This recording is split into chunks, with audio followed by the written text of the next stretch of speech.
Alright, people. Alright. Just put that away. Inna alhamdulillah wa kafa. Just bring this slightly down to about there. Inna alhamdulillah wa kafa. Wa salatu wa salamu ala rasulih al-Mustafa. Wa ala ibadi alladhina irtada. Wa man bihudahum ihtada. Wa bi athari ahli al-Madinah iqtafa. Wa ba'ad.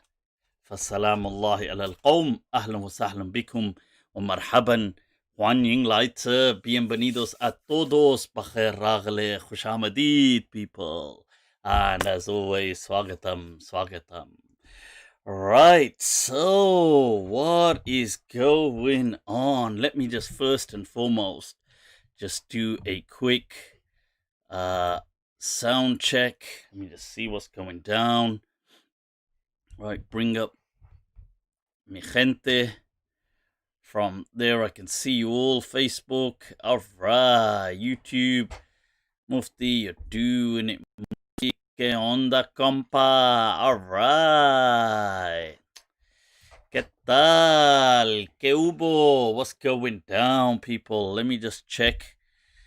I can see this is going slightly into the red, so I'm just gonna try and reduce that a bit more. Hopefully that should be. Let me check the sound. What are people saying? Rami Nazim has used 10 stars. You're doing it. Let me just bring up my Facebook people as well, the comments. You know, it's not apparent to you guys, but I'm always fidgeting in every show. I've got something. Look at that. I've got something new going on here on my front. So, like today, I've the way the comments are placed for me, I've kind of reset that. So, how is it going? Let me just do very good sound. People are saying that's good to hear, as always. All right. So, before we begin, I have to have the Honorable Zozo Zara Khan right here say salam to everyone. She was quite. You need to. There you are. Assalamu alaikum. Right, so Zozo was a bit upset that I'd done a gupshup session with Layla and Zozo wasn't there. So she was telling me she had to come on just to say hi. I said, I've got Monday night. She said, that's not what it's called. It's called a Zoom meeting. And she said, that's not how you do it. You do it. She told me something and she said, what did you say? You have to do your things first, then do your things second. That's how life works. Yeah. She told me that's how life works. I was like, oh, okay, is that how life works? Jawab, Tika. You want to say anything else? Yeah. Okay, but you not Jello Pir Jelly. It's I don't know what go on then. Kya kehna hai? So everyone that knows my dad's word is this one, and then that. That's that word. All right. And what's our secret? Our secret is it that one? And All right. another one up. Okay. Up jao. ठीक है? So jao. Go on. Off you go. I had to let Zozo get in there because Zozo was like, you know what? I'm not happy at all. How dare you? So there you go. People, what is going on? What is preoccupying the thoughts of the people? All right. What? Some questions coming in. I can see. Chaudhry Waleed was Imam Kazi. You're doing it. 50 stars. You're doing it. See, now I see all these things that come straight up. Kapo Khan, shukran, much appreciated. Salam to both. Fidgeting is always noticed. They're always fidgeting. Azarati, as always, you're doing it with the razor. I've seen Azarati's Insta story and he's got a razor. All right. What's going down? What's going down? Right, somebody said, where did you learn Spanish? Estoy estudiando español. I'm still, todavía. It's still going on, people. It's still going on. So, what is going down? I keep thinking the volume is, if the volume's coming out too loud, somebody give me a shout and I will adjust it here. I've been fidgeting. Always fidgeting, people. I'm always fidgeting with the settings. Right, so yes, I will be discussing today the Hagia Sophia or Hagia Sophia, and I'll discuss the Islamabad Mandir as well. Why not? Right, so let me see. Somebody said it's perfect. The sound is cool. It's just I see the equalizers moving sometimes, and I think, yaar ye ho ka raha hai. So as we begin, let's firstly, peoples, let's begin with some poetry as always. तुझे खोकर भी तुझे पाऊं जहां तक देखूं हाय हाय हाय हुस्न यज़दां से तुझे हुस्न बुतां तक देखूं हाय हाय हाय हाय तूने यूं देखा है जैसे कभी देखा ही न था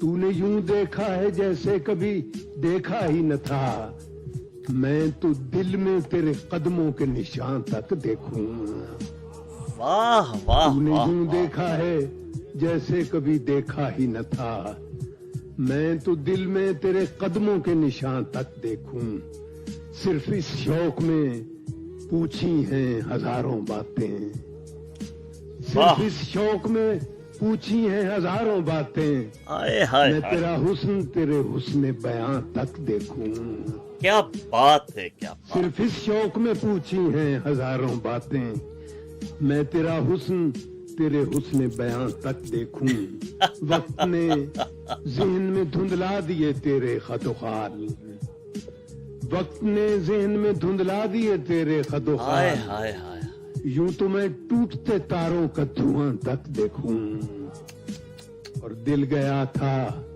तो ये आंखें भी कोई ले जाता हाय हाय हाय दिल गया था तो ये आंखें भी कोई ले जाता मैं फकत एक ही तस्वीर कहां तक देखूं दिल गया था तो ये आंखें भी कोई ले जाता मैं फकत एक ही तस्वीर कहां तक देखूं एक हकीकत सही फिरदौस में हूरों का वजूद हाय हाय हाय हाय एक हकीकत सही फिरदौस में हूरों का वजूद हूरों का वजूद उसने इंसान से निमट लूं तो वहां तक देखूं He says it may be a reality that there are all these hoods in paradise. But let me deal with the beauty of this world first, then we'll get to... Vah, vah, vah, vah. What is going on? Somebody said, Michael Zawabi has asked a question. He seems to be rather perturbed. Is it haram for man to have 4 wives that are all sisters? Toba, toba, toba. Tawbatun nasuha. Toba, toba, toba. Toba, toba, toba, tawbatun nasuha. What? This one, this one, not nice, my friend. So, what is going on, people? What is going on? What do you think? So much has been going on this week. We've got right here, oh, by the way, I've done those of you that haven't caught up with my latest podcast, there it is. Do check that out. That was a discussion with Sheikh Umar Baloch.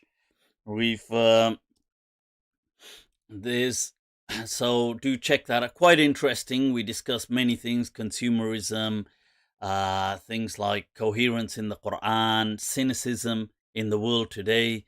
Should we be kind of pessimistic, optimistic? The concept of riba. So do check that out, people. And I don't need to say that you should already be subscribed, because that's like, look at the way I can do this with so much ease now. All right, there you go, people. Subscribe to those things. And so, amongst the things that have been going on in this past week, people, it comes to our attention that the next, for the US anyway, the next president may be Kanye West, people. So that's something that's quite interesting, one could say. Well, in addition to that, what else? Well, you've had this going on. We'd heard of quantum entanglement. But over here, this one, another entanglement, another one. So, those of you that don't know, this was all over social media. I'm sure you all know. But there was an explanation of why Will and his wife and the amazing understanding they had, and and the entanglement. All right, people. So, and what was interesting is I was checking out some of the comments on Twitter. So people were like, what the hell? They were like, this is just crazy. So it's just so many things going on. That was an interesting thought, though. That is it.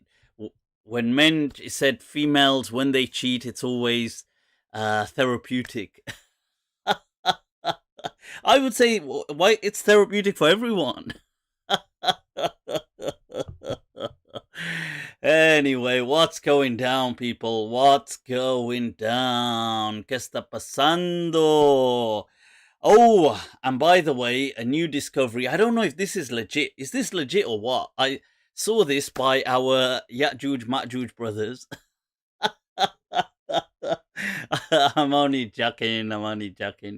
It's just a lot of the medieval Muslims used to think the Chinese were Ya'juj and Ma'juj. They used to think that's the wall, and behind the wall is Ya'juj Ma'juj. So, but what do you think of this?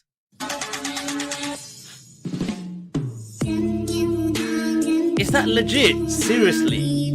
Is that legit? Tell me, is that legit? Look, I'm going to play that once again. Check this out, people. Oh, yaar. Is this legit?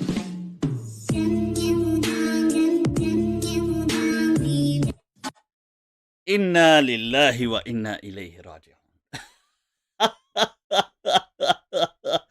The horror that if a person comes out the bathroom and then there's the person A. That would be the definition of it'd be like that, or are you prepared to be a victim to Jigsaw in one of his weird kind of murdering games, or do you want to? This is crazy. I don't know if that's real, people. I'll wait for you guys to let me know whether that's legit. But anyway, what is going down? Let's take some of your questions. Right, Claire, Awra, you're doing it. Saima, you're doing it. 200 stars. Whoa, you're doing it. Right, so Kapil Patel has super chatted. Salam Mufti. I think a lot of us want to you to discuss Hagia Sophia and the Islamabad Mandir controversy. ठीक है? Absolutely ठीक है, yaar. We'll be taking a look at that today, most certainly. So, what is going on? Let's take a look at some questions that people may have. Saw Nicholas of Russia says, please love me, Mufti. Abu Layth, notice me. Hi, the Saw of Russia. Yeah, of course. There you go. Mi amor, the Tsar himself of Russia. Allah. So, people, as you can see, this mug I don't know, people. It's talking about the tea. It's talking about the tea. Apparently, that's where size matters. All right, Lynn, you're doing it as always, man. Much love to you. Absolutely. You know what, Lynn? I have to meet you in person. Yeah, the amount of support Lynn does. क्या कहें यार, क्या कहें. रंजिश ही सही दिल ही दुखाने के लिए. वाह. मुझे what is it? मुझे क्या ईमेल कर लें मेरे भाई. Of course. لبيك وسعديك inshallah. I'm sure I have responded to you on Instagram, by the way. So do check. I'm sure I've responded there. The mug is nutty. This one, not nice, my friend. So let's take a look at some questions. What is going on? Thoughts on Erdogan. We're going to come to Erdogan a little later tonight. Somebody saying, Mujhe Toba, Frowdy, ye kaha keh rahe hain aap? Right, so Soul Reaper says, wife asking if the turban style hijab comes under the Quranic khimar. Vah. Is it the turban like the proper, the Sikh turban style? Is it? It's the Aladdin. Yeah, look, I've already discussed the hijab issue in much detail. I've got a clip. If you type in my name on YouTube with Surah Nur, I've got an explanation on Surah Nur. I go into detail. According to me, that's fine because the covering of the hair is not clearly proven from the Quran wa Sunnah. It is something part of Muslim culture, however, and it is part of the madhahib, the fiqh. But when you look at the Kitab wa Sunnah, it's difficult to find anything that proves the covering of the hair to be mandated by the Sharia. So I've got a detailed video rather than me going over it now, but that's the gist of it. There seems to be in early Islam an emphasis on modesty. There seems to be some ambiguity around what modesty means. By ambiguity, I mean like some people take it this way, some take it that way. And that goes on, that ambiguity, probably over 100 to between the best part of 100 to 200 years after the Prophet. There's, some people feel, for example, covering everything that the woman shouldn't, she shouldn't even have two eyes showing. That's considered being indulgent. Why when you could just have one eye? अबे यार, इससे याद आया बात दज्जाल. I came across this clip. What do you think of this clip? Right. Dajjal with a small d. Or we can say mini Dajjals, no problem. But there is one Dajjal with a big D, okay? यार ये Sheikh यासर Qadi, what is he talking about? What's all these, who are these Dajjala with the big and small D's? So, yeah, so there seems to be some understanding of covering up, with some taking it to the extent that just she should cover one eye and just have one eye exposed, which is as dumb as it gets. But we're going to speak a little later on. Speaking of that, we are going to take a little look later on at our beloved in the tutorial girls who've been missed in the part of the masala segment. We will be looking at that. So some people take it to great extremes. Other people seem to have huge differences. For example, of many of them, obviously the woman didn't cover the face. To some, she didn't cover her arms. To some, she didn't cover the feet, the ankles, things like this. They weren't really seen as part of the hijab. There seems to be some kind of, to some people, the hair was, it wasn't really like Imam Malik's fatwa about the woman with her hair in front of servants and things like this. It clearly, it was different. So you start to see that after 100 to 200 years, the first maybe 2 centuries, there is a culture that then prevails in which the woman, it's standardized. That it's, at most, it's just the exception of the face and the hands. So, yeah, but I've got a detailed video, you can watch that. But to me, that seems to be, the emphasis was really just modesty. So the turban, somebody wants to wear the turban, the imama. Hajjaj, when he took over, when he was sent to Basra, I believe, or maybe Kufa, but he came in and he was now the daddy. So he says, he sits on the kind of mimbar, and he says, this is after he's shown the sword. He says, An ibnu jala wa talla'i thanaya mata ada'i al-imamata ta'rifuni. Allah, Allah, Allah. He says, I'm such and such. I'm the son of this, this legend. It's just he's quoting a poet. But then the second line, he says, when I put my imama on, then you will know who I am. Allah, then you'll know that I'm the daddy. Basically, what it is that in that day and age, when they wore a particular kind of imama, like sometimes a black imama or something, it kind of signified war or something like that.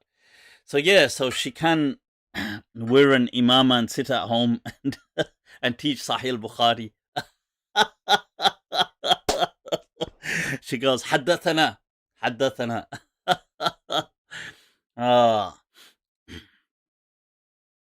What happened to camera mirror image? Why? What's going on? What's going on with the camera mirror image? Right, what do you think about adult breastfeeding hadith? You nutty. Somebody's trying to... Right, so let's take a look at... Right, where have the other questions gone? Right, I don't seem to see my other questions. That's better. I was thinking, where have the Facebook mi gente gone? Alright, so what is going down, people? Nutty. You. Gagenda Africana Abdul has used 50 stars. You're doing it. Right. Ash'ar Shoaib as well. Shukran for the 50 stars on Facebook. Can you speak about the Wayfair gate? Right. Yeah, this is really fascinating. So, what's her name? She pronounces it Ghislaine. I think she spells it kind of Ghislaine, which is like an Arabic name actually for women. Ghizlan is an Arabic name, common name for many Arab girls, but she pronounces it, I think, Ghislaine. Ghislaine, yeah, something like that. So Ghislaine, she's apparently had ties with Epstein, and there's these rumors that Wayfair have been using their advertising to kidnap children. And what they've got is they've got certain cabinets that have gone up the posts.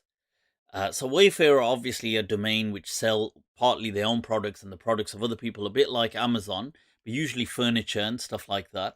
So they were selling certain cabinets and, containers and things like this, drawers and stuff like that, that had the same name as children that have gone missing and priced ridiculously high. So they'll have some cabinet, let's say the name of this girl that's gone missing, and it'll be for like $13,000 or something like this. And the rumors have it that they would go up, the post would go up as the girls would go missing. And I think there were some boys amongst them as well. So this is I don't know whether this is what's come of this, but then this Ghislaine, she, is it Ghislaine Maxwell or something? But anyway, she allegedly had close ties with Epstein as well. And this is, there's this huge kind of apparent web. So that's really fascinating. I don't know whether it's true, but I wouldn't be totally shocked if it was. I mean, I hope it's thoroughly investigated. That's what I Somebody said, what's going on? You see, because I've changed I'm totally, who's saying that? I can't now. Okay, bye. I'm over you now, Mufti. I didn't get the name there. Right, so oh, somebody's saying she was his wife. Oh, and then she had the connections. Right, okay, then maybe because I saw this thing about her, and Wayfair, but I thought she was a senior figure in Wayfair, and this is how it was. She was just closely linked. I didn't realize she was his wife. Oh, that makes it even more. Wow, if that's the case. But that is just really, I've got to check that out. Yeah. So, all right. I actually feel in my theory, in the theory I go with, is that I feel that Joe Rogan was speaking about it, that Epstein, I think, was blackmailing, which I think many people accept now, was blackmailing powerful figures for kind of arranging these sex, whatever they were, orgies or things like that, or especially with, although maybe not all of them, but many of them with underage girls. But even the ones that weren't underage, but these people were people of prestige. So he had like recordings, photographs, stuff like this. Like Prince Andrew, for example, amongst other people, Trump. And I think the CIA got involved. I'm definitely down with that theory. And because there were international figures involved, the CIA got involved. They may have been tracking these people. And they decided to kind of strike a deal with him so long as he would provide the leverage to them as well, should they need to use it in the future. And I think that makes a lot of sense, really. So he was kind of protected by the CIA because he was providing them leverage. Yeah, Prince Andrew, his interview was absolutely hilarious. No, I don't sweat anymore. I don't do that anymore. Breathing? No, I don't breathe anymore. So, what is going on? People. Mom won't say Mossad. I will say Mossad. What's Moss? Oh, you mean that it's not the CIA, it's Mossad that were behind it? I don't know about that. I doubt that. I think it's the CIA, the Americans, that were protecting him. Right, sure. Right, so what's going on? Somebody said, Mufti, check out your sweat patch. I haven't got a sweat patch, bro. That's just the shade of this. It's got different shades to it. Adnan Ibrahim, talk a bit. Do you believe in Illuminati conspiracy theories? I don't believe in Illuminati conspiracy theories. Alright. What is going on? Peoples. So let's look at the Facebook questions. You know what it is? I've kind of changed the layout on this screen, so the Facebook questions I have to kind of lean in to see them now. They're so tiny. I'm gonna have to do something about this for next session. Because this one not nice. Thoughts on Shah Waliullah? Yeah, Shah Waliullah Dahlawi. I think Shah Waliullah is amazing. Shah Waliullah Dahlawi, for those of you that don't know, Indian subcontinental scholar. I've got a huge, I'm not a huge, but I've got a detailed video to some extent about Shah Waliullah Dahlawi. It's on YouTube. If you go to my playlist about Hadith studies, and in there I've got one about the Indian subcontinent scholars and their contribution to Hadith. So in there I speak about the whole Delhi school and how they contributed, and amongst them Shah Waliullah Dahlawi.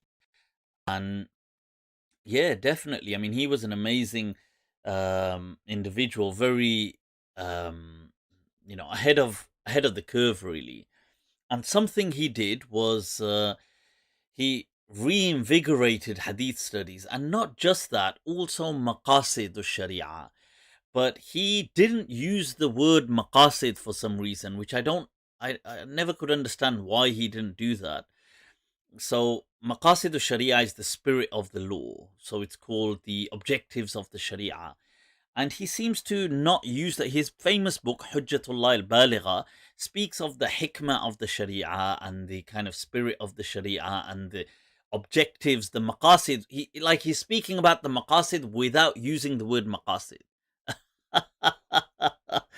I don't understand why he was doing that. Maybe that's just how he learnt it, but yeah. Wasim Hussein, Allah, Ustad Wasim. How are you doing, man? How are you doing? Ghost. Salamu alaikum wa alaikum assalam. Right, so do you know of Sheikh Asrar al-Haq Awaisi or Dr. Athir Hussein al-Azhari? Sheikh Asrar al-Haq. I think I know a Sheikh Asrar al-Haq from the UK. If it's the same one, not our beloved. There's him as well, our beloved.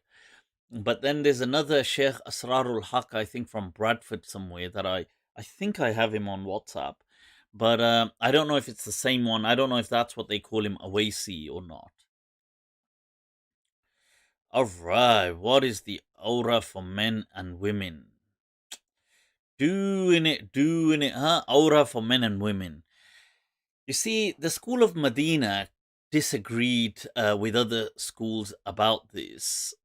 Now, according to the school of Medina, what they said was for women, you see, and men, they had what is called a core aura, which is the core part, and then they had something called an extended aura.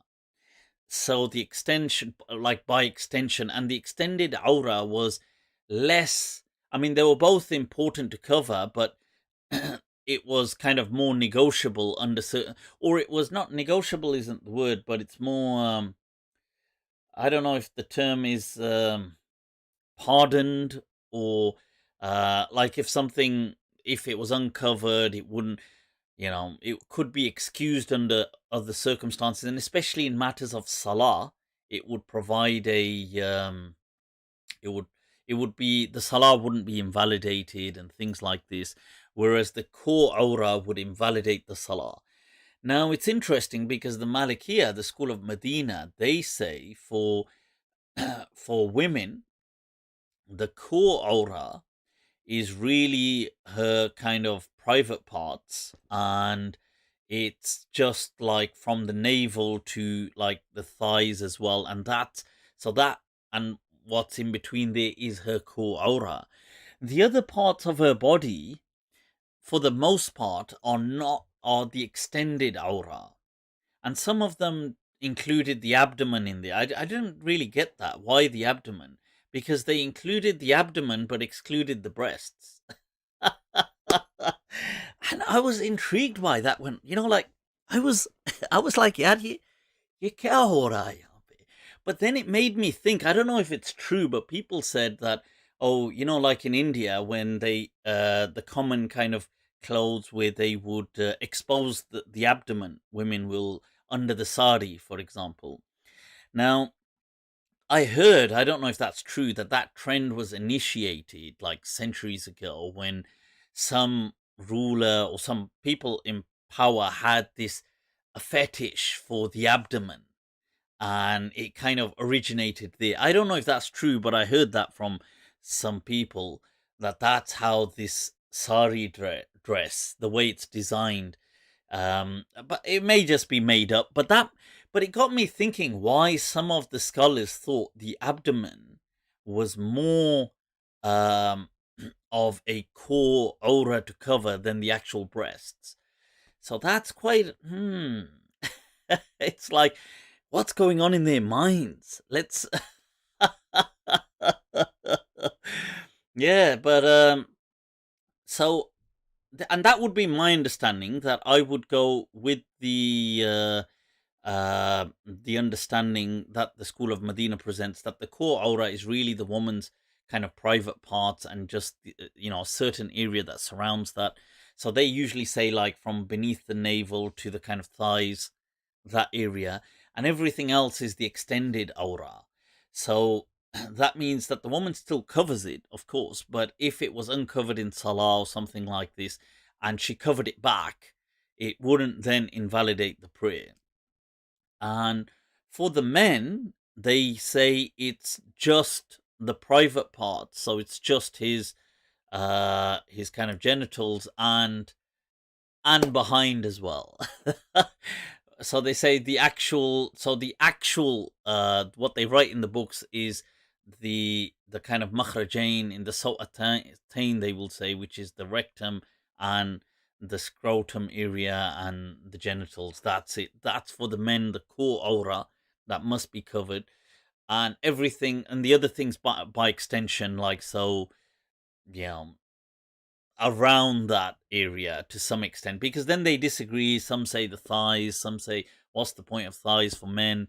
So yeah, I mean, that's what I would go with. So the aura has two layers to it. There's a core aura, and there's an extended aura. Yep, okay, I hope that makes sense. Illiyin and Sijin. Yeah, Kapil, that's a very interesting question. I mean, generally, this is referring to an expression to do with a kind of either a record or a kind of maybe a place in either paradise and damn, when you're about to sneeze but you don't. In paradise and in hell. So what exactly is this when it says feel those people in Illiyin that are written amongst the Illiyin and amongst the or in the you see these I tell you what, let me gather more mufassirin what they have said, because I've read that ages ago, years and years ago, and I mean, to me, these things all about the afterlife are more so kind of symbolic. So they're not, like, I don't take these things as, I think that we can never conceptualize the afterlife. So this, when Allah describes it, the imagery is just a kind of approximation for some people there. But I mean, let me get for you. I'll come back, inshallah, with what more Mufassirin have said next week, inshallah. Right, so could you discuss that one? Sheikh Asrar is from Bradford. Okay, so I think that's the same one. I will message him. Sure, I don't know if he wants to come on, but if he does, absolutely, why not? Why not? Do Ruqya on the ghost. Alright, people, what is going on?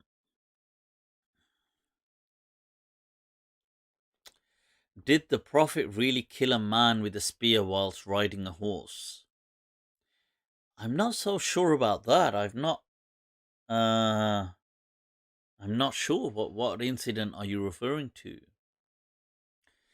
Because they do discuss that did the Prophet kill anyone. Now, the Prophet did participate in several battles. And they say that some people did die, but even in those narrations, they don't show that they died there and then. There's the famous incident of when the Prophet says, well, who will protect you now? And he kind of puts the sword out to the person, and then later on the person happens to die. So they include people like that in those people who did die. But the Prophet didn't actually kill him. Even though when we were studying it, I remember the teachers mentioning it as that's an example. But I was thinking even then, that doesn't really make much sense. But yeah, so I'm not sure about this example. But that said, the fact that the Prophet participated in battles, it may have happened in battles. Obviously, if people are swinging swords at each other, then, that's the nature of a battle. But to be fair, all of the Prophet's battles in his lifetime were, in essence, were always defensive. Even if you feel that they were preemptively defensive, but they were always defensive. So, yeah. All right.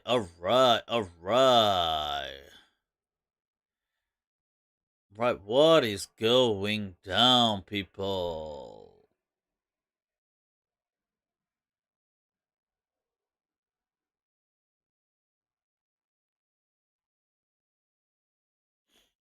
All right. Mufti, have you seen Muhammad Hijab has got Al-Masri on his podcast?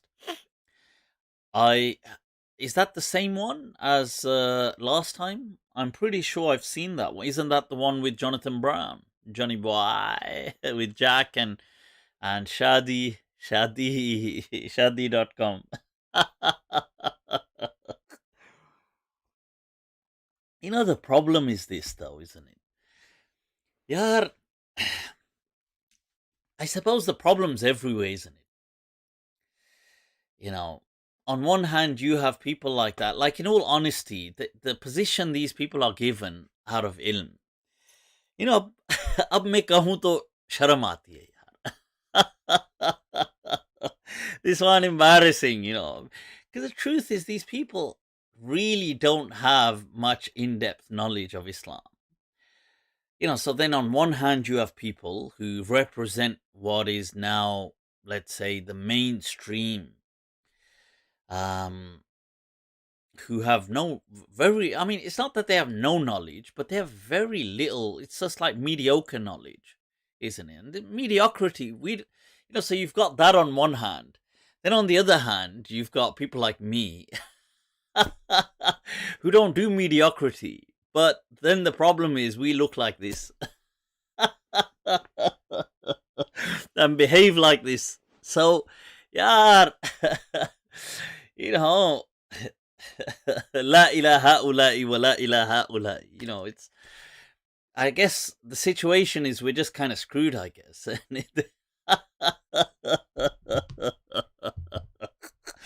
It just comes back to Dajjal with a small d.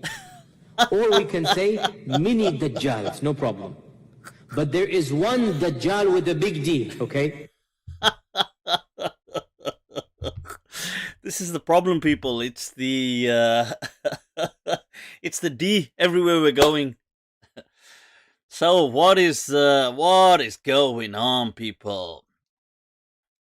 might be a fight not worth mentioning. Can you please review Al-Kashaf by Zamakhshari if you've studied it? Right, so the Kashaf of Zamakhshari is an amazing, Imam Zamakhshari is a legend really in Hanafi fiqh. He's somebody who you can't really touch when it comes to his kind of his intelligence, his ingenuity, his linguistic abilities. His tafsir, known as Al-Kashaf, is so, it's overwhelming from a linguistic perspective. And he's amongst the pioneers of things like ilm al-badi' and ilm what you have rhetoric within Arabic. He's amongst the pioneers in that. His book Asas al-Balagha and these kind of things are, and he was a Hanafi in fiqh. I actually have a Hanafi fiqh book of his somewhere. But he's not often quoted by the Hanafis. Many Hanafis were Mu'tazila, by the way. But he was Mu'tazili, so he wasn't from the Sunni school, and he was very adamant about that. And yeah, so he had some weird beliefs. Not all the Mu'tazili beliefs are necessarily weird, but some of his beliefs were. So this thing of God can't allow certain things to happen. God is mandated to act by what is always the better situation. God is, they place these kind of impositions on God. But to be fair, it was I think sometimes some scholars just over demonize them. That's not really fair. They were in their own right legends. They were really intelligent, really great scholars of Islam. Zamakhshari, he was called, his laqab, his title was Jarullah, the neighbor of God. And that's because he was, for a huge part of his life, he lived in Mecca and was always found by the Kaaba. He would just be leaning against the Kaaba and just, or sitting by the Kaaba just doing work. Obviously, the Kaaba in that day and age wasn't this commercialized day and age where people are always there doing Umrah. It was very kind of empty a lot of the times throughout history. Empty relatively to today. There'd be some people there, but it's nothing like today. So, yeah, and Zamakhshari, he, not just him, the other Mu'tazila, these people amongst them, whether you're going to look at Al-Jahid, one of the greatest, earliest kind of adib scholars, scholars of literature, and a great humanist, great intellectual. People like Abu Ali al-Jabba'i, Qadi Abdul Jabbar, people like Al-Hudayl, Al-Allaf, people like, you get all of these. There's so many of them, and they were great thinkers, but some of their views were just a bit warped. That's all. So sometimes in Kashaf's tafsir, it has some of the i'tizaliyat, his kind of i'tizali creed, where he will say, this thing supporting if you, I assume his does support as well that if you commit a sin, you're no longer a Muslim. That's one of the main creeds of the Mu'tazila.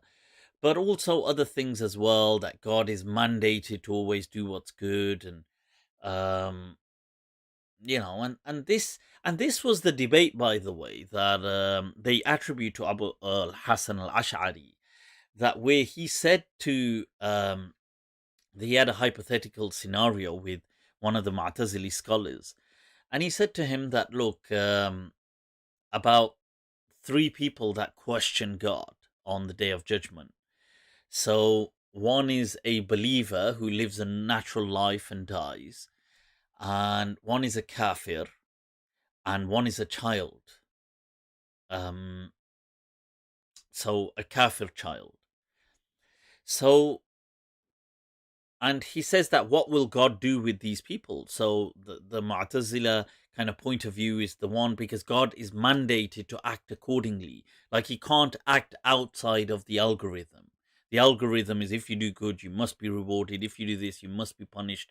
You can't act outside of that.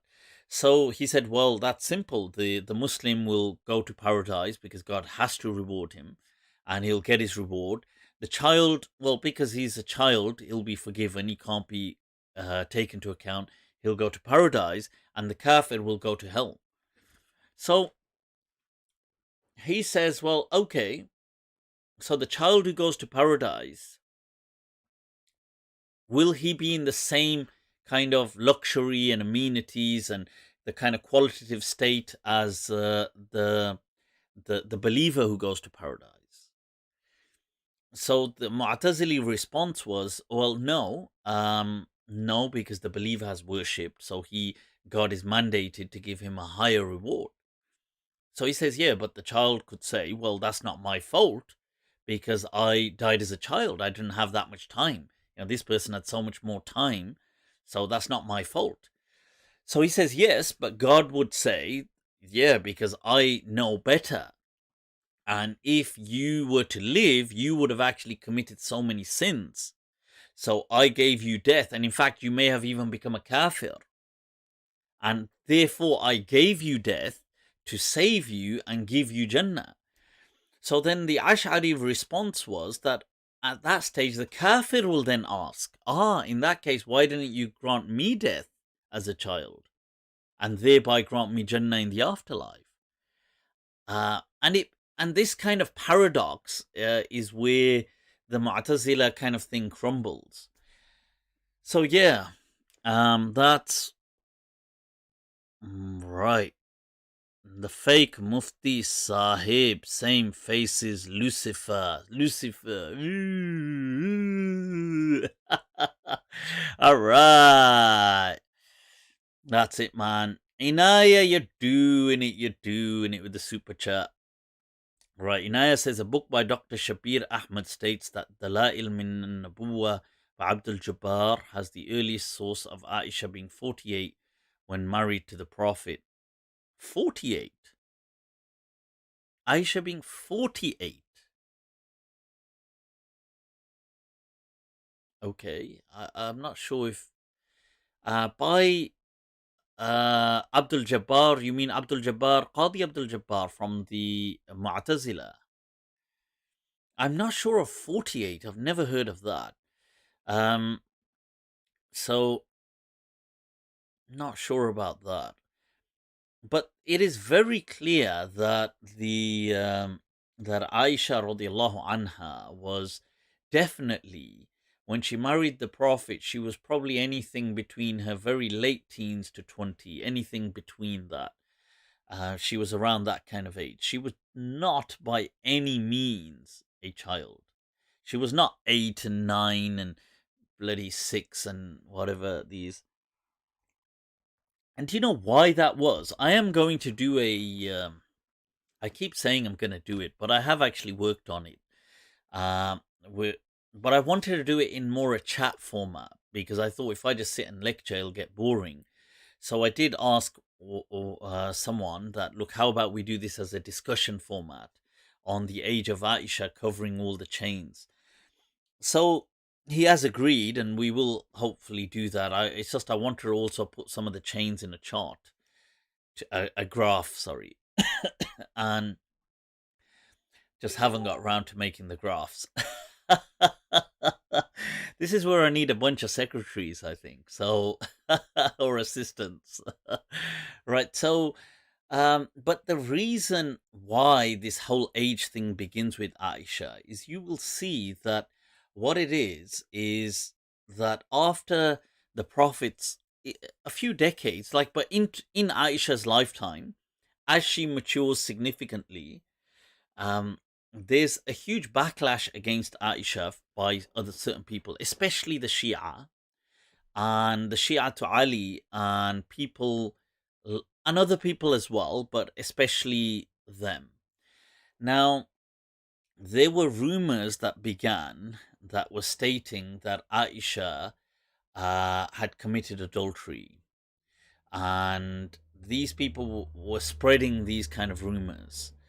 So you see that, and they still do till today. So you will see some of these people. Not, and this doesn't mean all Shia do this, but some Shia will openly state. They may be kind of extremist Shia, but they will. It's on YouTube. They will say that she was a person of bad character, even before the Prophet's lifetime. Even before her marriage to the Prophet, she was married, they say, to Mut'im ibn Jubair, and they will say that they will state that, because the Sunni sources accept she was engaged, because the Hadith says musamma, she was named for him, but they state no, she was married, she was not a virgin. They had consummated the marriage, and also she was somebody. Some of them say, there's that, what's his name, Yasir al-Habib, has a whole video as well where he's stating she was a very licentious and sultry and lustful young woman, and she had been with many men, or at least other men, before she came to the Prophet. And after the Prophet had passed away, she continued to go with other men. This is what they claim. Now, it's actually Urwa, who is the nephew of Ayesha, who then comes up with this story and I don't think he really needed to do that, but he does it. Obviously, it's his aunt, and he kind of tries to push her age back right to a little girl, that she was just 9 and 6. So how could this even be possible? It's inconceivable. Which it would be inconceivable for somebody tiny.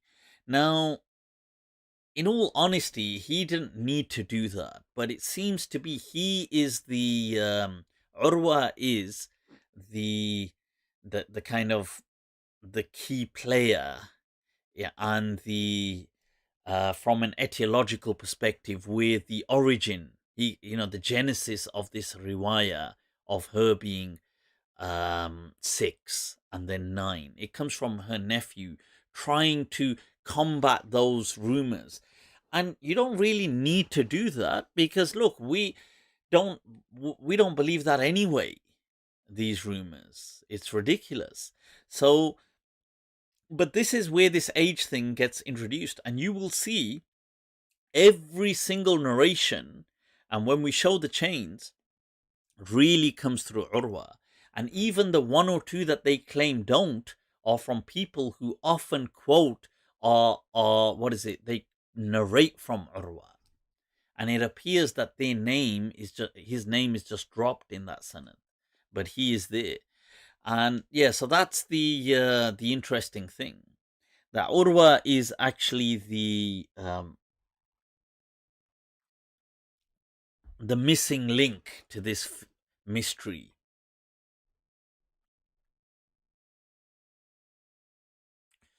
Oh my God, shut up. Give us your opinion on Dhul Qarnayn and Ya'juj and Ma'juj, and why he was not attacked while building the wall. Abe Fraz Rashid. Let me, first of all, build a wall around this guy on my channel. Right, so let me just see a super chat. Have I missed this super chat? Handsome Hound. Here is a hadith. Shukran for the super chat, by the way. Leave that in doubt, for which there is no doubt. What does it mean? Does it mean we are to follow strictest of all possible opinions? You see, now that's an amazing question. You know why? Because this, you see, it's all about perspective. You see, I would see that completely the opposite way. That anything that people, if they're trying to mandate something, if they're trying to believe, should we believe in the obligation of something? Should we be strict with something? Well, unless it's proven with certainty, no, we don't need to. You see, and it could also mean, this hadith could mean about other things, about dubious matters. If, for example, you are just general life issues. You could be doing something, somebody could say something, but it's doubtful, then leave it for what isn't doubtful. So I think it's a universal rule that can be applied in many places, but it doesn't mean, I don't see it at all about the strictest thing. That doesn't make any sense to me. Now, why is it that leave, da' ma yuribuka ila ma la yuribuk? Why does that hadith mean da' ma yuribuk ila al-ashad? Or da'il aysar ila al-ashad? Leave the most easiest to the most difficult. It doesn't say that. So, no. Alright, so Demi Rage, you're doing it. A lot of hidden jewels. Right. How do you reconcile in Bukhari where it says that mut'a is banned by the Prophet? Yeah, the hadith about mut'a are very inconsistent. And they're very turbulent. They seem to contradict each other. So I don't really I can see the inconsistency in them. So, for example, there's a hadith of the Prophet saying, okay, I forbid mut'a, and I forbid donkey meat, and I forbid, in one there's what's the other one? But there's three things I remember the narrations.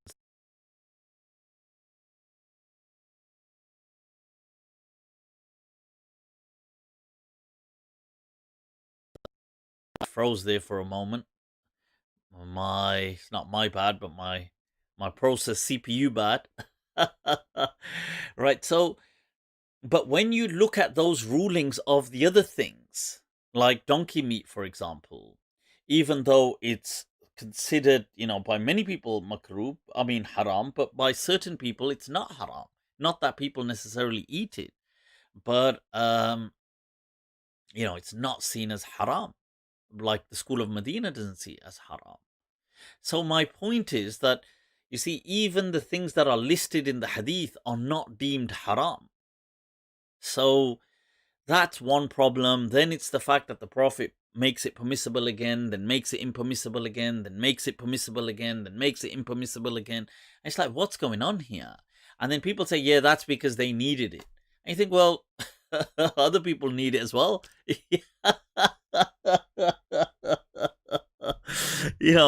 That's the you teasing me. It's like other people today are like, well, yeah, they're like, hame bhi zarurat hai yaar. So this one not nice, my friend, not nice. Right, so what is going on? Inaya says she was the sister of Abu Bakr, Turk's hiding source. I'm not sure what that means. Inaya says Abu Bakr was Ayesha's brother according to earliest sources from Abdul Jabbar. Oh, no. I wouldn't buy that. I wouldn't buy something like that. That is too far stretched. But she was not Abu Bakr. She was definitely his daughter, not his sister. But the fact of her being much of a later age makes it reflects her character, and it reflects her personality, the vibrance she had, the youthfulness, the kind of being on the battlefield, running, helping, all this kind of ties in with her. Even the stories that people transmit about her amongst the other wives, this whole thing, it seems to fit in with that anyway. That somebody, who's in her, because during the Prophet's lifetime, then she was, through her 20s, going right through. So that makes sense. Somebody, she would have been in her mid-20s going through some of those things, and that kind of reflects the kind of personality and temperament of somebody that age as well. Right, so as opposed to saying she was in her 50s, that doesn't really make sense at all. All right, all right. So, who has a new follower, Monib? All right. See, now I can see when people have followed. You're doing it, people. You're doing it. All right.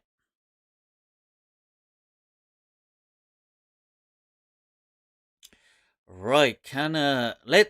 Shall we take a look at this Hagia Sophia? All right, people. All right. What have I? Let me just check. So there is. Right, here it is. So I've got it right here. I did set it up. All right. See if there's super chat. I have to answer the super chats. People are like, Naach meri bulbul. Right, so, but shukr, much appreciated. I appreciate it. All your love and support, people. You know, ये सब आप लोगों का प्यार है यार. You know, it's your, it's your love. I'm Mufti. I messaged you on Instagram, handsome hound. Yes, you did. You did. I did respond to you as well. Pietro de Brasa, Mufti, can you please explain why God would talk about such specific things like in Al-Ahzab and the Prophet's dinner guests? Aren't these such trivial issues for the Word of God? Not at all, actually, because, you know, you're looking at this from a very different perspective. You're looking at it from a very narrow perspective. Because, like, let's say you look at this verse and Allah says that people, you know, from one perspective, you're just reading that, oh, so let's say you read this verse and you see that, oh, the Prophet would feel constricted by some people imposing on him, but he felt it rude to kind of tell them to go away. And so Allah is revealing this as revelation. So you think, well, come on, you know, that what is this, and that people shouldn't be kind of like looking to the call us to do this and invite us to give us food and invite us to do this. It shouldn't, you know, that this isn't how it should be. Now, from one aspect, you're thinking, well, you know, does God really need to say that? Okay, so if you're looking at it like that, yes, your question stands. From the other perspective, you will see that actually what Allah is telling us is that the deen here is many aspects. One, that the deen is here to also teach us etiquettes. It is to emphasize that. It is to outline humanity in the sense that, you see, it's not just vicious transgressions like murdering someone and, you know, stealing from someone and attacking someone, but even transgressions at a low civil level are still not that minor. You know, they're not to be disregarded. These things can become massively burdensome in society.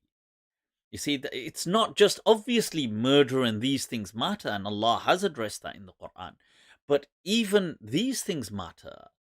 Burdening someone, pressurizing people, or even hassling someone. You know, it's not that Allah says in the Quran that Allah, Daraballahu mathalan, Allah gives the example of ba'udatan. Now, you see, it's interesting. Allah says that He gives the example of a mosquito. Ba'udatan. And you would think, and then Allah goes on to say, oh, and you would imagine He would say, oh, something that is smaller than that. You would imagine, isn't it? But Allah says, فَمَا فَوْقَهَا بَعُودَةً, whether it's a mosquito or that which is much bigger than that. Now, and many of the Mufassirin here say the creation of the cosmos.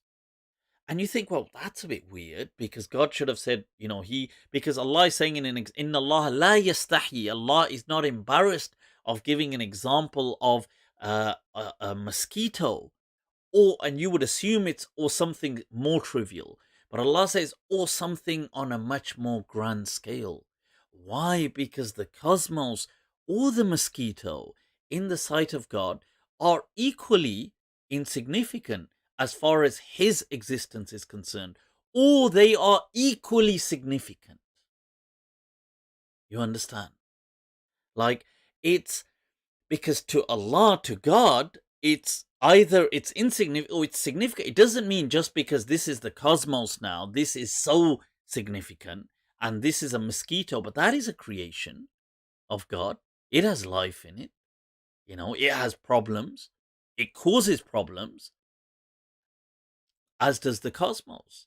So, you see, it's not what Allah is showing here is that when you harass people, this is a big problem. Because sometimes it's these little things that keep simmering in society that boil over into great events. Then Allah goes on to show that, look, by the way, it is not that the Prophet, that you would think that, look, it is by reading this verse, Allah is highlighting one for the Prophet and an example for other people that come after, is that even the Prophet sometimes, there's things that, he may be facing, which he is not expressing because he doesn't want to hurt the sentiments of some people. Now you think, well, okay, but that is a core human aspect. That is all of us, in our lives, in my life, in your life, in everybody's life. There's going to be things that even if we believe that, we're right on something and we have the absolute right, sometimes it hurts our sentiment. It worries us that it will hurt the sentiment of others if we challenge them or if we raise these issues. So Allah is reminding us to be mindful of when we transgress these kind of micro transgressions. So I don't think that verse is, yes, if you see it from an isolated perspective, I feel that, yes, you're right. You could think, well, that's so trivial.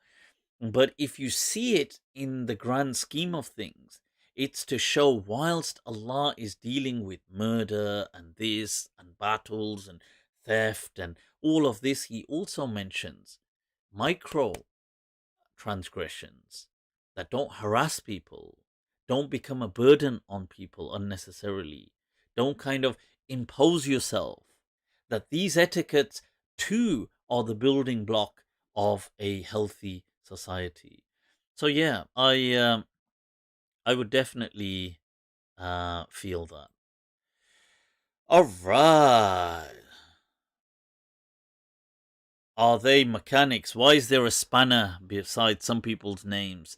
These people are the mods on my YouTube chat.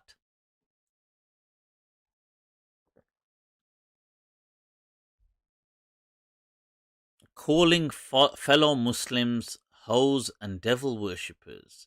Is that doing God's work? I don't know who's saying that, but that is utterly unacceptable. Right, so what is going down? They're called moderators. Come on. Yeah, of course. Mods, moderators.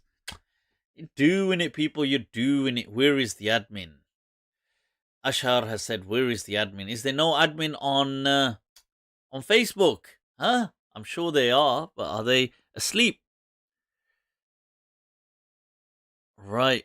Can a Sayyid marry a non... Right, okay, let's go to the Hagia Sophia topic. A lot of people are awaiting this. So, people, those of you that are unfamiliar with what's going on, Erdogan and the Turkish courts have ruled that the Hagia Sophia, or known as the Ayesha Sophia, I like the sound of that. It has a better kind of more flow to it. The Ayesha Sophia. It is to be converted back into a masjid. What do we think about this? How do we feel? And people have become really, and it has already happened. They've done the adhan, and there's all these videos on Twitter, on social media sites, there's reactions, people are, amongst them is our Danny boy saying some of these fools, hey fool, reverting Hagia Sophia back to a masjid, meanwhile Hindu temples and churches being built in Muslim countries. Oh my God! That's our Danny boy who's giving that he's giving his 2 pence as well, so he doesn't want us to. Right, so this and there were some other, if I check, I'm pretty sure there was some other. Right, yep, okay, cool. Now, what are our thoughts on this, people? Well, first of all, just a bit of a backdrop to the Hagia Sophia. Now, this is something that existed way before. I mean, it may have been kind of further done up and things, but it existed before Islam. And I believe it was built by Justinian. I believe it was Justinian the First. And it was, in its original form, a cathedral. And it was at one point the largest Christian cathedral in Christendom. If that's what it was claimed to be, the largest in Christendom, if not at least in the eastern part of the whole Christian world, the Byzantine dynasty, and which was the kind of Roman dynasty in the east. So that's what it was up until Sultan Fatih, Muhammad al-Fatih. He conquers, and then they convert it into a masjid. So the question is, first of all, should we be converting places of worship into masajid? This is one question we want to look at. Secondly, okay, secondly, should we in now be reconverting something to a masjid? So first is the original conversion and then the reconversion to a masjid. What are our thoughts on all of this? That's the backdrop to it.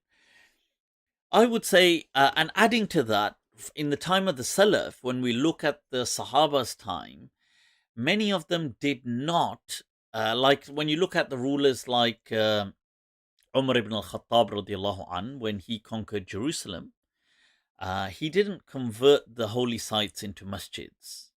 And even though he was given an opportunity and there was no resistance to Sayyidina Umar's entrance to Jerusalem, he did not convert the Church of the Holy Sepulchre or other kind of holy sites to Muslim holy sites. He didn't do that. And that was never the objective of Islam. Okay. Now, this thing of the Hagia Sophia, this was converted in Sultan Fatih's time to a masjid. Some people claim he even paid some Christians for it. And I think historically, whether they did it or not is something which, whether they did it or not, it happened. Khalas, it happened. I don't think Islam encourages you to convert holy sites into masjids. So, for example, if we look at the Quran, we will have in Surah Al-Hajj, Allah speaks about people who are given power. So Allah, in verse 41, he mentions who these people are. They are people who have been given power. الَّذِينَ إِمَّكَّنَّاهُمْ فِي الْأَرْضِ, people whom if we gave them dominion over a certain land or in the earth, they established the salah. أَقَامُوا الصَّلَاةَ وَآتَوُوا الزَّكَاةَ وَأَمَرُوا بِالْمَعْرُوفِ وَنَهَوْا عَنِ الْمُنكَرِ. They established worship for people. They established a welfare system for people, zakat. And وَأَمَرُوا بِالْمَعْرُوفِ, and they commanded kindness and goodness and prevented that which was harmful. وَلِلَّهِ عَاقِبَةُ الْأُمُورِ, and indeed to Allah belongs the end of this affair, or of all affairs. But the verse before that, Allah speaks. So the one just preceding that, leading into that, mentions وَلَوْلَا دَفْعُ اللَّهِ النَّاسَ بَعْضَهُمْ بِبَعْضٍ. If Allah had not set up a certain people to resist against another group of people, لَهُدِّمَتْ صَوَامِعُ وَبِيعٌ وَصَلَوَاتٌ وَمَسَاجِدٌ يُذْكَرُ فِيهَا اسْمُ اللَّهِ. That كثيرا, it ends on فيها كثيرا, وَلَيَنْصُرَنَّ اللَّهُ مَنْ يَنْصُرُهُ إِنَّ اللَّهَ لَقَوِيٌّ عَزِيزٌ. So to repeat that, لَوْلَا دَفْعُ اللَّهِ النَّاسَ بَعْضَهُمْ بِبَعْضٍ. If Allah had not set up a group of people to resist an opposing group, لَهُدِّمَتْ صَوَامِعُ, monasteries, places of worship, biya'un, people say synagogues, وَصَلَوَاتٌ, and areas for restricted areas for prayer, وَمَسَاجِد, that these things would have all been destroyed. يُذْكَرُ فِي اسْمَ اللَّهِ كَثِيرًا. In all of these places, Allah's name is glorified often. Now notice Allah says about sawami', about Christian monasteries, Allah's name is glorified in them. So, and synagogues.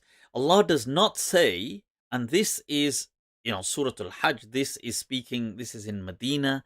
Allah is speaking about how Muslims should be, because he goes on to say, الَّذِينَ إِن مَّكَّنَّاهُمْ فِي الْأَرْضِ. Who are these people? These are those people who, if we give them dominion, this is what they do. That they would prevent such things, tragedies from happening. So Islam does not set out to convert holy sites to mosques. That's never been the goal of Islam. But Muslims have done that. Okay, many, not just Muslims, many people have done that. One may argue that one of the reasons they did that is because these were the main buildings in their time. So people built, their places of worship as major buildings. So whenever a new community came, they saw that major building and they thought, yeah, that's a perfect choice to make it into a prayer facility, since it's designed like that. And you see that Muslims did that, Christians did that in Muslim Spain, they did that as well. They turned many of the masjids. But to be fair, Muslims, when they took over, they turned the Christian things into masjids. They also, when they took over, turned the Muslim things into Christian cathedrals. It seemed to be, back and forth, a kind of a law of the jungle that took place in the medieval times. It was not encouraged by Islam, but it wasn't prohibited if it was just something that seems to have been the politics of men that they did. So, okay, just to be clear on that. So if they did it in the past, I'm not saying it was haram. It wasn't, I suppose they've kind of conquered and this is what they did. I don't think it was a good thing. I don't think it's a good thing, but I wouldn't say it was haram per se, because it was their politics, it was their kind of battles, it was what they were doing. And, everybody seemed to be like a practice that people were doing, like the way they took slaves. I think it was a detestable thing, but the whole world was doing it. Muslims were doing it, Christians were doing it, everybody was doing it. So it's like that. Now, the question is that it did become a masjid, and for many centuries it remained a masjid. Now, when Turkey was set out as a separate state, nation state, in the kind of decades that followed, you see that this Hagia Sophia, the Hagia Sophia, was turned into just a museum. Now, the argument has come that we need to convert this back into a masjid. Why? Because it was once upon a time a masjid. This is the crux of the argument. That why should we turn this into a masjid? Because it was once upon a time a masjid. Now, I would say, look,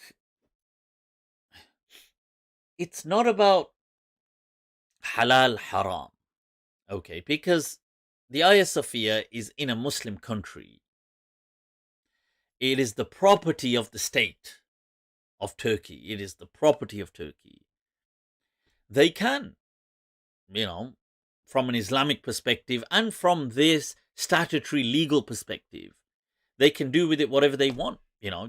It's a listed building, but if Turkey decides to turn it into whatever it wants, they could. They could say, we're going to put a car park on this side, we're going to do this, we're going to do that, we're going to, it's up to them. They could say, we're going to have opening hours on this time, we're going to do this.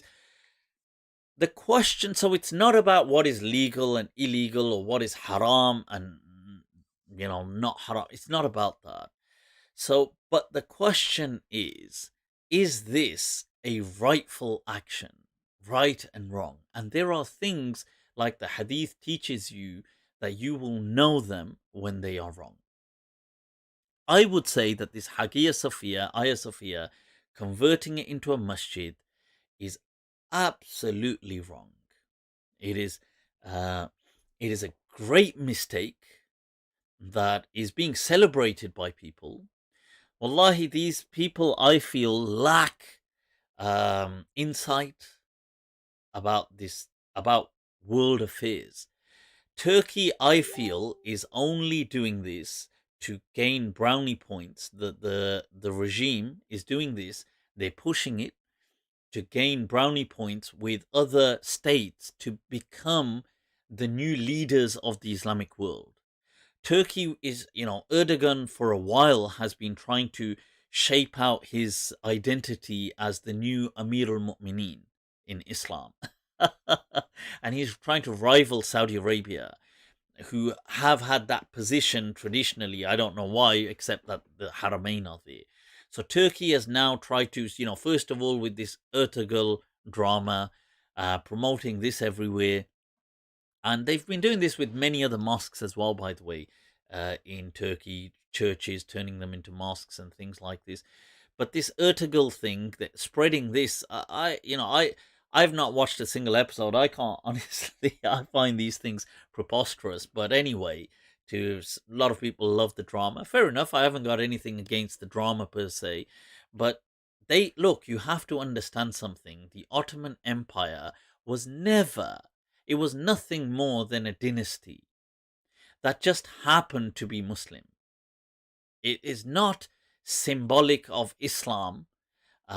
They were, nothing. In fact, the Ottomans, their first, what their actual rule was, what they had concretized as the unspoken law was, as soon as the next sultan comes in, fratricide, mandatory fratricide. Whoever is going to come in has to kill all his brothers. This was the unspoken, it was the unwritten law.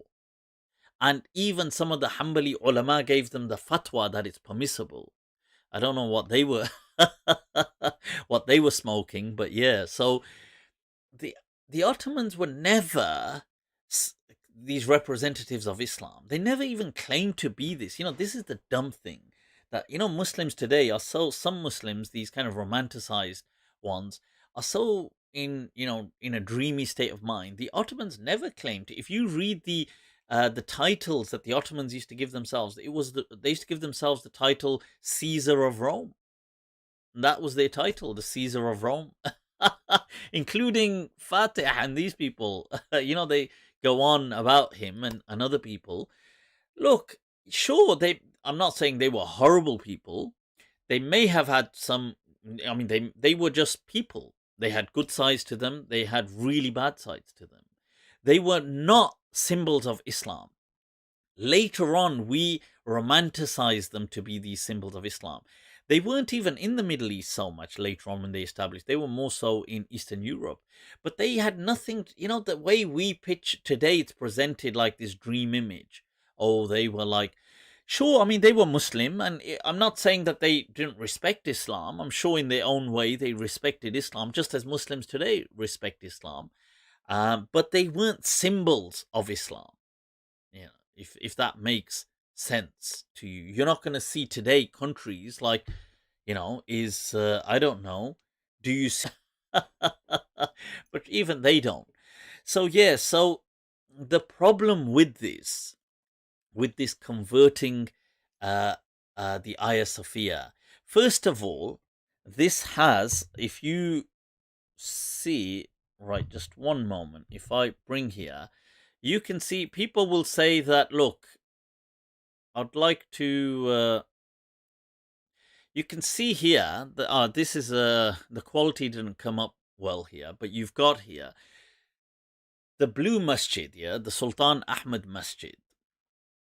By walking on foot is a 4-minute walk from the Hagia Sophia. A 4-minute walk.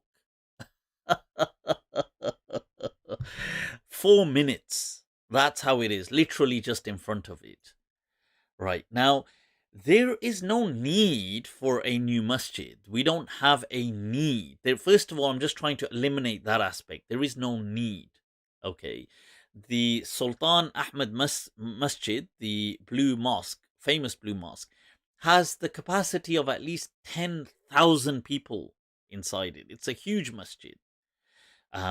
So first of all, just to clarify, it's not a need basis. I just want to get that out the way. The second thing is that people might say, okay, there isn't a need, but this used to be a mosque, so we have the haqq as Turks in a country, Turkey. It is a country of Muslims by population, democratically speaking. We can convert it back, can we not? But then I will say to you, and this I'm saying to all Muslims who are supporting this, yeah, you know, and they're acting all emotional. Oh my God, the Hagia Sophia had the adhan. Are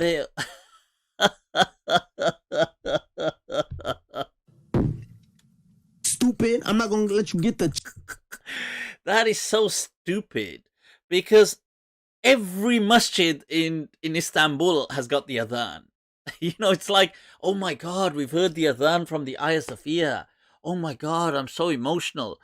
Abeo mere chache. You know, that large blue masjid over there. What is that announcing? What are all these other hundreds of masjids in Istanbul announcing every day, 5 times a day? The adhan. Stop acting like you've never heard the adhan. Stop being such a drama queen. You know, this whole thing, people saying, oh my God, oh my God, the adhan. Look, I want to say to all these people who are having this cathartic moment of joy, and they're saying, well, we have the legal right, because democratically, there are more Muslims. I mean, there's atheists and Christians there as well, but there are more Muslims in Turkey, clearly, and therefore, it's under our jurisdiction, we can turn it into a mosque. This thing, which I will call the Thrasymachus rule, so, you know, Thrasymachus, who was a contemporary of Socrates, he believed that might was right, that if you've got the power, you can do it. Might is right.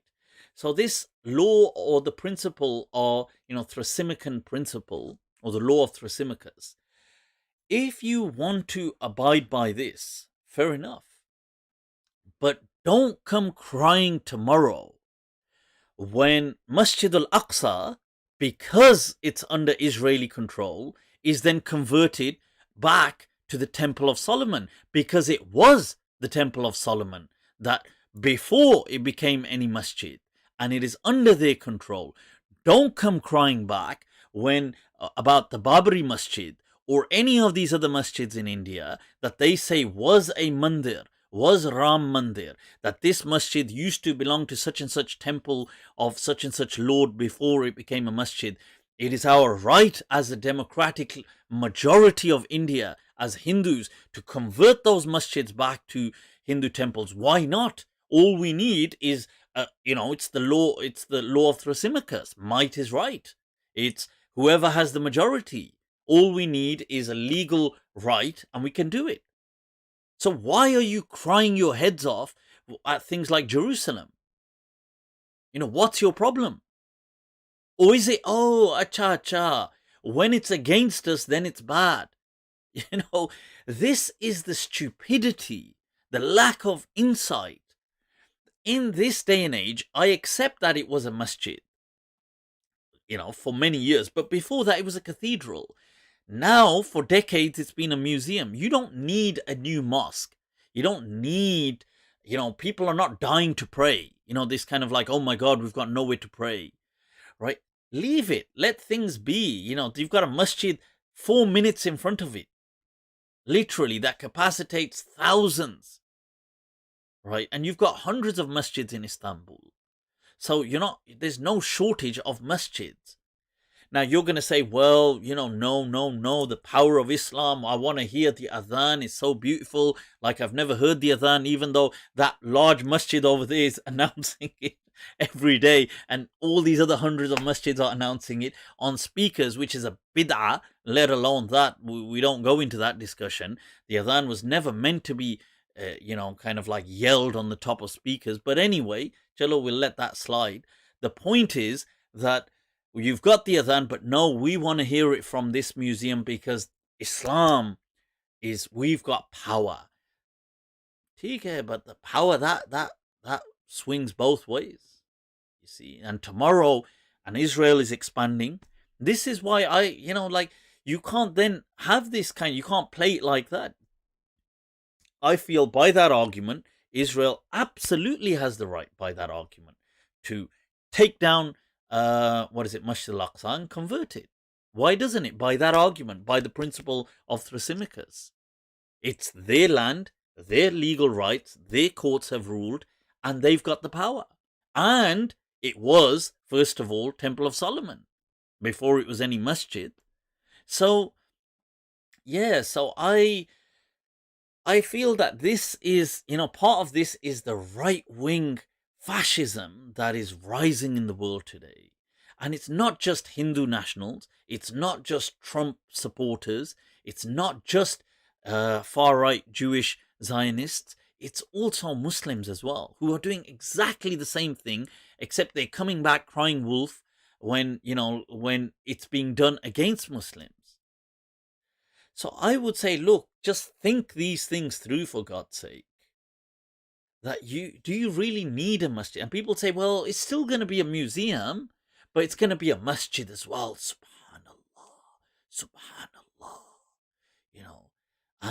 And when it was a masjid, it was a waqf. I heard this one guy say, when it was a masjid, it was a waqf, an endowment. And a waqf can never be overturned. Acha. And Abu Hanifa, tumhare Abu, what did Abu Hanifa used to say? And keeping in mind that they are Hanafi, with the madhab, although they diss Abu Hanifa on this later on, they forget him as well. You see, look at the power of politics, huh? When Abu Hanifa himself, the founding father of his madhab, he says there's no such thing as waqf. Okay, waqf is an endowment that can never be overturned. He says that, yes, you can donate the benefits of something, but it will always remain, you can always overturn it. And then, obviously, they walk away from Abu Hanifa on this because it doesn't serve the interest of the polity. It doesn't serve the interest of the powers of those that are in power. It doesn't serve the interest of the clergy, who used to get a lot of their money from the endowments. And I'm not saying the endowments are a bad thing. They are a financial system that was very helpful. But the reason the scholars were so behind it was because it was through endowments that they got their money. So, and this is a fine example, despite almost worshipping, I use that term loosely, Imam Abu Hanifa, the Hanafis, yet on this they throw him under the bus. Who's Abu Hanifa? So what if he said it? This is the Hanafis will say. So what if he said it? You think, cha. And all this other time, when we're saying all these things, you're like, no, but Imam Azam, Abu Hanifa, one of our teachers, he used to be like, Imam Abu Hanifa ne kaha bhai, Imam Abu Hanifa. And here they throw him under the bus because it doesn't serve their cha-ching. But this is my point anyway. So, look, this thing, I feel it has already now become a masjid, but it is a great mistake because tomorrow, you go up a notch, then Zionism will go up a notch. They will take Jerusalem exactly as they want it. India, fascist Hindus will take it up a notch. They've already built Ram Mandir now, haven't they? They've built Ram Mandir. And now they'll probably start with other things. Let's convert this back to a Hindu temple. Let's convert this back to a Hindu temple. Look at when Allah says in the Quran, صوامع وبيع وصلوات ومساجد يذكر في اسم الله كثيرا. In all of these places, Allah's name is being glorified. I'm not saying this. If I was to imagine that verse wasn't in the Quran and I said that today, that but Allah's name is glorified in all these places, people would have said he's a kafir, he's a dajjal for saying that. How can he say? I spoke to somebody. I did my live and then I kind of switched off, but he was still on there. And we ended up chatting and he spoke about Christians and he was like, Christians are the greatest mushriks, mushrik billah, mushrik, we can't have any respect for them. Allah, you see, if I had said this to you, which I'm saying it to you, you're going to say, well, you're just a deviant anyway. Allah is saying that, these places, sawami'un wa bi'un wa salawatun wa masajid yuzkaru fi asmallahi kathiran. In all of these places, Allah's name is so often, kathiran, so often glorified. That yet but anyway, I am kind of like, I see all these things and I see the ignorance and I see the insecurities and it does disturb me. That's why I was saying that. And I've seen these videos on the Mandir as well, by the way, in Islamabad, and people have gone there and they're saying that anyhow this Mandir is built, and if Imran Khan wants to build a Mandir, he should build it in his backyard. They're like, where he's got a mansion behind that, he should just build a Hindu temple then. Yeah, what is the problem? What is the problem? Honestly, I don't get it. This whole thing of, see, Muslim, this is the problem. We've become such bigots. We want everybody to be tolerant towards us. We want everybody to give us a second chance. We want everybody not to judge us, to be accommodating for us. When Pakistan Muslims will talk of India, they will say, what's wrong with these people? Why can't they accommodate for those Muslims? Why can't they allow them to build a masjid? Why can't they allow them to carry on with the madrasa? Why can't they allow them to have their own talaq system? Why can't they allow them to... All of these things they will say. Pakistani will say, what's wrong with India? Why doesn't... And when it comes to them, oh my God, allow Hindus to have a temple. Toba, toba, toba. This is the land of Tawheed. This is the problem, isn't it?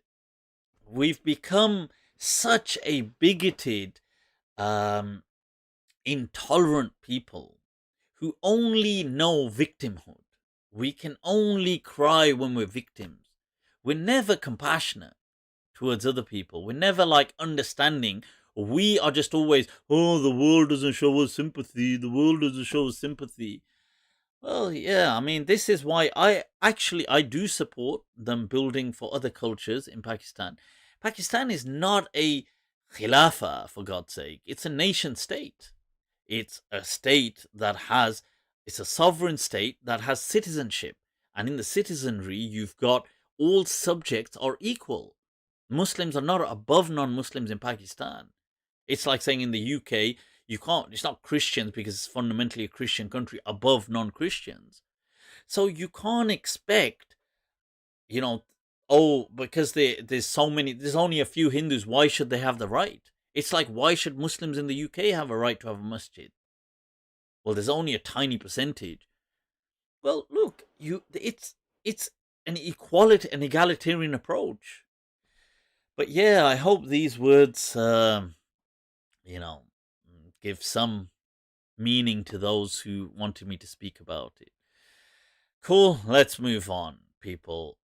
Issy has said, why do you go by hadith when Allah says in the Quran not to go by any other statements other than the Quran, and the Quran is explained in full detail? Yeah, right.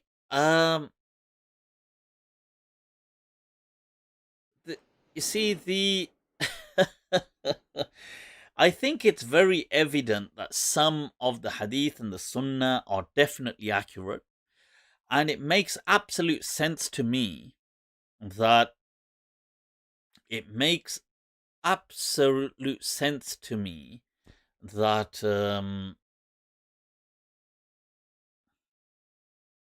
oh, shukran. Sorry, I'm just reading. I so struggle to multitask. But it makes absolute sense to me to follow that the Prophet ﷺ would have legislated as well, in addition to the Quran, and to follow that, and he would have even bequeathed and allowed his ummah to inherit that tool, that they would continue to add to the Sharia. So that makes perfect sense to me. Mufti may be protected. Shukran. What about the hadith that the army will conquer Constantinople? Yeah, I feel that there may have been some hadith. I think many of these hadith are made up, but I think there may have been, because Constantinople was a symbol of power of the Byzantine Empire. The Prophet may have, from his vision, his prophecy, seen that Islam will even conquer that someday, which it did. So I feel that may be true, and because it was seen as the symbol of utmost power, therefore Muslims were obsessed with it. And I feel many of them fabricated further hadith to kind of encourage these military expeditions. But I do feel that it may have had a significant, that the Prophet may have said it. It seems very plausible, because not so much because of it, but more so because it symbolized power in that region. What about, somebody says Sharia courts in the UK? There are no Sharia courts in the UK. There are Sharia councils which deal with religious divorces and things like that, but there's no Sharia courts. I know some idiots amongst them call them Sharia courts. Once again, just fools, causing everybody. Make it difficult for everyone. Yeah. So there are no Sharia courts. There's just Sharia councils which deal with religious kind of marriages and religious divorces. Right. Pakistani Mulhid, he missed your question. I missed that question. Right, what's going on? How do you address the Prophet cleansed the Kaaba of idols and rededicated it as House of Allah? It is cited as a precedence. Yeah, sure, of course. I mean, that was, you see, I'm not saying that these things haven't happened. I discussed that in the first part. I never said these things were haram. Okay. So I already discussed that in a bit of detail in explaining that people used to do these things. Now, the house of the Kaaba, first of all, was not a building like that. It was not. It was just seen as a sanctuary, and Islam maintained its sanctuary status, and the Hajj already existed. And in fact, Islam opened it up because really people used to come on Hajj, never used to come to the Kaaba. They used to come to Arafah. So the Prophet expanded to incorporate that for everyone. As far as the idols were concerned, they were associated with superstition and these kind of pagan rituals that were very harmful, especially to promoting a healthy mindset. And that is what Islam came for. So it did remove the idols. It removed the superstition. I'm absolutely for removing superstition. That you can't link that to today in a city, in a country that, first of all, is not an Islamic country. Two, it's a secular country in a secular world that has hundreds and hundreds of masjids. There's no shortage of praying. But it just sees this museum, and it's because, hey, this used to be a mosque. Let's now rebrand it as an Islamic. And this is just a political stunt. Erdogan is just doing this to take that position of power amongst the Muslim countries. That's all he's doing. I'm telling you. This is nothing but politics. Rajniti hai baba, Rajniti. Yeah, so it's just some people are too naive to see through this. All right. Right, what is going down, people? Oh, right. Last Soldier Talks had super chatted. Shukran, shukran, much appreciated. Is perfume on alcohol base halal? Is it najas? Well, it can't be. You see, first of all, halal is more to do with something you eat usually and things like that. So, so what you mean is it tahir? Is it pure or is it najas? It's pure, absolutely. There's nothing to worry about. You can alcohol in and of itself, I don't believe is najas anyway, which is the school of many of the scholars of Medina, including um was Rabi'atul Ra'i, Imam Malik's teacher. You've got people like um I believe I believe Ibn Shihab Zuhri is also on that, but you've got the likes of Ibn Haddad and many of the Qarawiyyin from the Malikiyah that did say that, look, this can't, alcohol is not najas. But okay, most people feel it is najas. But the alcohol in perfumes is not that alcohol anyway, the drinking one. It's just of the same kind of the main chemical group. It's a different almost essence. I mean, it's a similar essence, but it's different reality to it. Yeah. That's ethanol usually, the drinking one. Right, so, all right. Somebody said there are also Jewish councils. Yes, I mean, the religion should have the right to practice itself.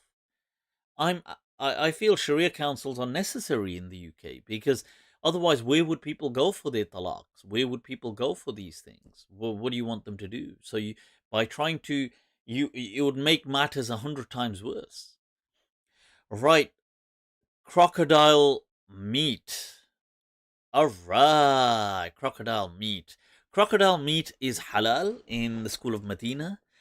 All kind of marine life in that sense, all anything that's from the sea, even amphibians, if a person was to eat them, are halal. In the school of Medina, very few things are haram.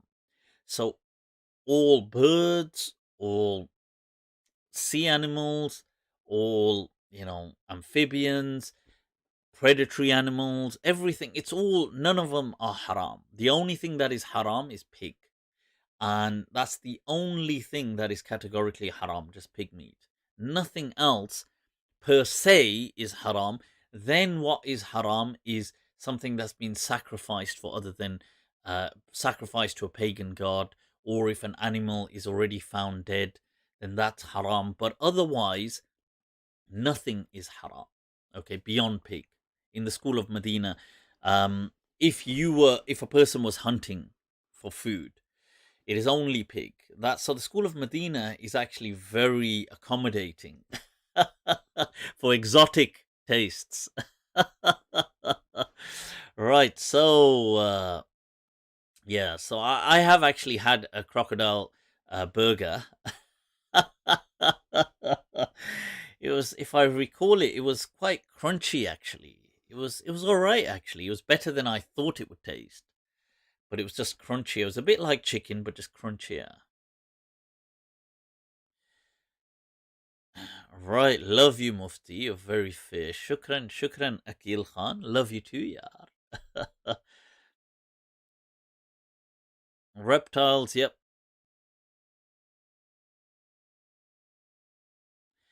If I do incest in CK2, am I doing haram? What does that mean? What's CK2? Calvin Klein? I don't get the question. If I'm doing haram in Calvin Klein. Yo, Mufti, is eating dog any then is if it swims any, is eating dog. Dogs, yeah, even, you see, dogs are not haram, but people don't eat them. According to the school of Medina, they're not really haram, but it's not, people, look, not, you see, this is where it gets dumb. Yeah, because people think, oh, if it's not haram, then what do you eat it? Do you go around eating soil? But it's not haram though to eat soil. Oh, not just because it's not haram doesn't mean people eat it. Okay, so it's not it. Human beings have a kind of diet. They have a food. It's usually cultural, but it's not haram in the Sharia to eat it. So dogs are not haram, but people don't really eat dogs. The Malikiya, some Malikis did. By the way, this isn't the Maliki madhab did disagree between itself. Some tried to make many things haram, but the general view, as Abu Bakr ibn Arabi will say in his tafsir ahkam, another thing, the verse of the Quran, قُلْ لَا أَجِدُ عَلَى مُحَرَّمًا عَلَى طَائِمٍ يَطْعَمُهُ, the verse of the Quran that say, I do not find anything haram upon somebody who wants to eat except these four things. And it was just pig and something that's already been killed or sacrificed in the name of a pagan god and so on. That's it. Otherwise, there is nothing. That's what the Quran says. There is nothing haram other than that. So we're just going with the Quran. Now, I understand other scholars go with their logic and they make many things haram. It's fine, that's up to them, but that's how, the school of Medina, that's what I'm with. But it doesn't mean that they eat these things. So, for example, monkeys are not haram to eat, but nobody eats them, or they shouldn't be eating them. So, I mean, it doesn't mean just because something people don't eat, it should be haram. If I'm just clear on that. Right, so if a dog can swim any, so it doesn't need to swim any, bro. It's still not haram any. Alright, so Mufti, is critical thinking important? Hell yeah, it's very important. Hell yeah. Right, where's my Facebook? I'm not seeing the Facebook questions. Let me see. Mufti, please, my question. Somebody said I'd eat a monkey. Okay. Well, CX2 is a video. CK2 is a video game. Is that what it is? Okay, but so the person was asking to commit incest in CK2. Strange fetishes that people have. Toba, toba, toba. What is the world coming to, huh? Alright, so, what's going down, people? If you, Rami Nazim has used 20 stars, you're doing it, Rami. That question, by the way, I mean, that name in in some Pakistani dialects, I'm not so sure if you know what it means. Say Rami.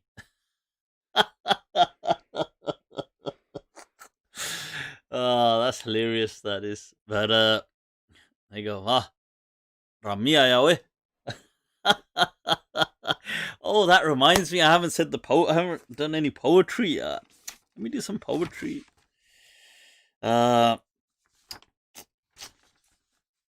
People, the legend Ahmad Faraz, I came across this poem and I thought this is an interesting one. I'll read this out. वो दुश्मने जान जान से प्यारा भी कभी था, अब किस से कहें कोई हमारा भी कभी था. Hi. That enemy of my life, that destroyer of my life, was once more beloved to me than my life. Allah.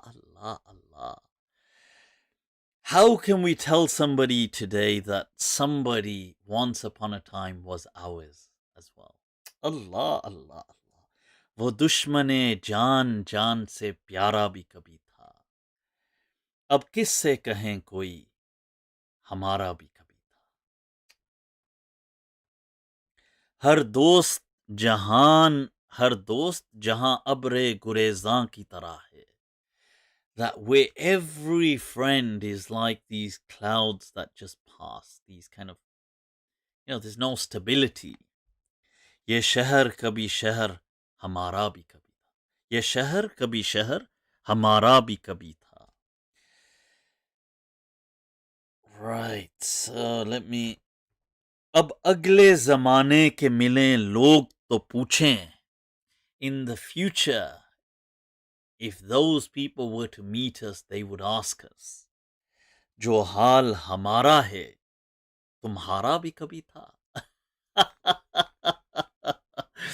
You know, it's saying that in the future, people will ask us, you know, the way we are today, as in if they're going through some difficulty or something. Did you ever suffer as well? हर बज़म में हमने उसे अफसुर्दा ही देखा. Allah, Allah, Allah. Dukhi Atma. Afsurda means depressed.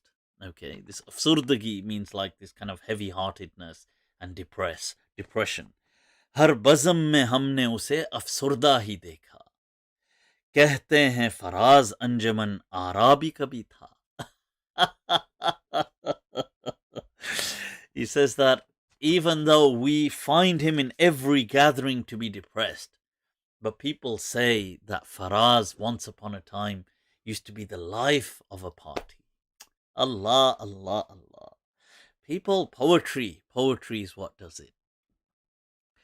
Oh, that reminds, somebody had said to me, look, you don't do any justice, you never recite anything in Bil Arabiya, in Arabic. So I thought, what the hell? What the hell, people? What the hell? You know what? This is a double bonus going down for you. This is from one of the epic poets, the Fuhul al-Shu'ara from pre-Islam. His name's Antara ibn Shaddad. He was a great warrior, but he was also somebody who'd fallen in. He was struck down by love. And his beloved, the darling of his life, her name was Abla. It's a bit of an interesting, peculiar name, Abla. He says, أتاني طيف عبلة في المنام فقبلني ثلاثا في اللثام. Allah, Allah, Allah. You know, in Arabic poetry, they have this concept, this motif of the taif. And the taif is the guest it's like an apparition.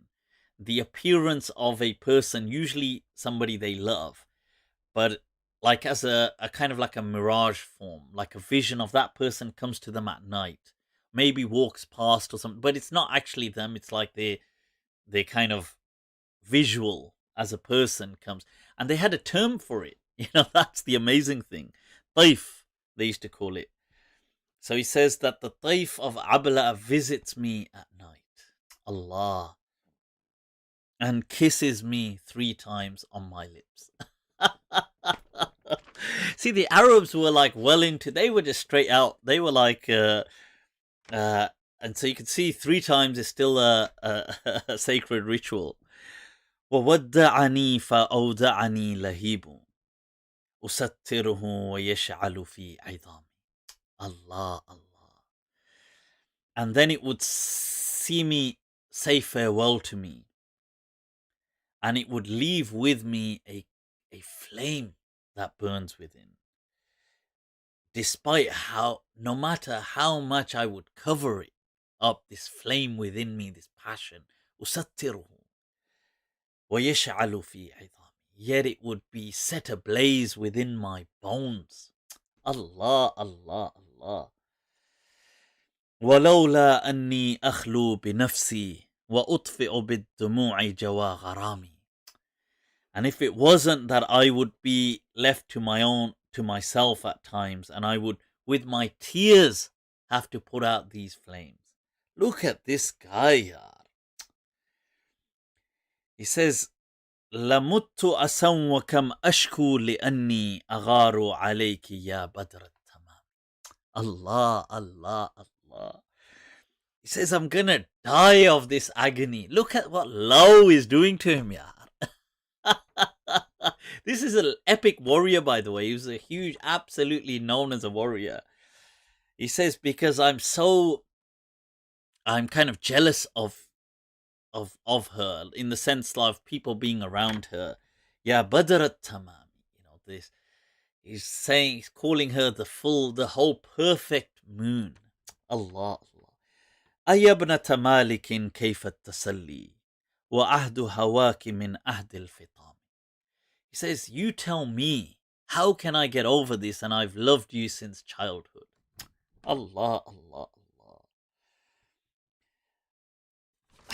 Whoa, I'll have to cut it short. Let's just select some, because this is too much in here. But he says, رضيت بحبها طوعا وكرها فهل أحظى بها قبل الحمام. He says, I have accepted her love in sadness and in happiness. Allah, in grief and in joy. But will I actually get anything before death? And you know, he was dark skinned. He was black. Whether he was of African descent or partial, I think he was of partial African descent, so he was black. Generally, he says, وَإِنْ عَابَتْ سَوَادِي فَهُوَ فَخْرِي لِأَنِّي فَارِسٌ مِّن نَسْلِ حَامِي. Says, and if they say about my dark skin, then that is something I wear with pride, because I am a warrior from the Ham, you know, the kind of black people. And he says, وَلِي قَلْبٌ أَشَدُّ مِنَ الرَّوَاسِي وَذِكْرِي مِثْلُ عَرْفِ الْمِسْكِنَامِ. He says, and I have a heart that is more stable than these mountains that you can see. And he means in terms of courage. And he goes on, وَمِنْ عَجْبِي أَصِيدُ الْأُسْدَ قَهْرًا وَأَفْتَرِسُ الضَّوَارِي كَالْهَوَامِ. He says, and from my courage, you see that I hunt lions, people. Ayo Don, ayo Antara, Don Antara. And he says, عليك, and then we'll just end it. عليك أيا عبيلة كل يوم سلام في سلام في سلام. Allah, Allah. That's all he can do, I guess. He's been struck, bechara, dil bechara, huh? I don't know whether he was friend zoned or what the problem was, but somebody said the darker the berry, the sweeter the juice. Well, definitely with Antara. Right, so people, have you read Satanic Verses? I've read certain extracts from it. I haven't read the whole book, no. Right, so Antara, what is going on, people? Right, so right, what else? Let me see, what else did I have actually for today? I did have, all right, people, I want to share this as well, since we're speaking of embracing new legal jurisdictions. Sudan has ruled to scrap alcohol and apostasy laws. So alcohol laws, so especially for non-Muslims, they can now drink alcohol in Sudan, and they will end flogging, and with it also the FGM. Female genital mutilation will become now outlawed. About bloody time, if you ask me. So that's like, I think this is, something which really Muslims all ought to be on board, but I suppose, derai, drustai. Even this flogging and everything, I've got detailed videos on how hudud change with the day and age. This kind of thing in this day and age is nothing but just damaging to Allah and His Messenger, okay, and their message. So yeah, and alcohol was never prohibited for non-Muslims anyway. How can you? And Ibn Ashur, the great Maliki legend, who I have my own heritage goes, my kind of ilmi, academic, Maliki heritage also goes through. He, through Sheikh Sidi Bukhubza, Ijaza. Alright, you doing it. So, he also writes in his tafsir that a person, if his non-Muslim parents drank alcohol, it is his duty to provide them the money to be able to get it, if they're struggling to get the money. Because for them, it's not haram. Right, so I hope that makes sense. Let me just, there was a super chat I missed. Do you feel to the extent itself, hence seeing Haggis is a victory for I did not receive Insta email. wrestling. Sorry, it seems to emphasis on. Can't seem to see what it's saying. Let me see if I can. One moment. Seems to be kind of a bit blurred out for some reason. I'm going back to it.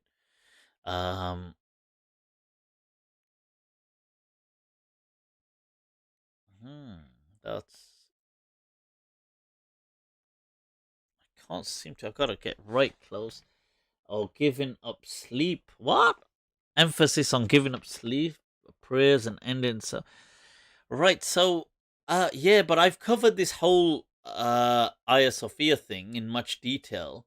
Do I feel there's an emphasis on giving up sleep in general in Islam? And I I don't think so. Although generally you will get a lot of you see, it depends because people might associate sometimes sleep with because of its inactivity and inactivity in life. So, people when they're speaking about, like, if you're watching a lot of motivational videos, they speak about waking up early, doing things, sacrificing sleep to chase your dreams. And I suppose there is that in Islam as well. It does emphasize that, but it's not necessarily anti sleep. It's just trying to say that be, effective. So you could still get all your hours of sleep in, but just be effective. That's what it's trying to emphasize, really. Yeah, I hope that makes sense. And you said you never got my my email. Okay, my message. I'll send it to you again. I'm pretty sure I did. Somebody said I tried to cram my question. Well, Raslin, if that wasn't the question, just mention it and I'll get to it. Layth, is it permissible to be fat? Ugly Gangu. You ugly Gangu.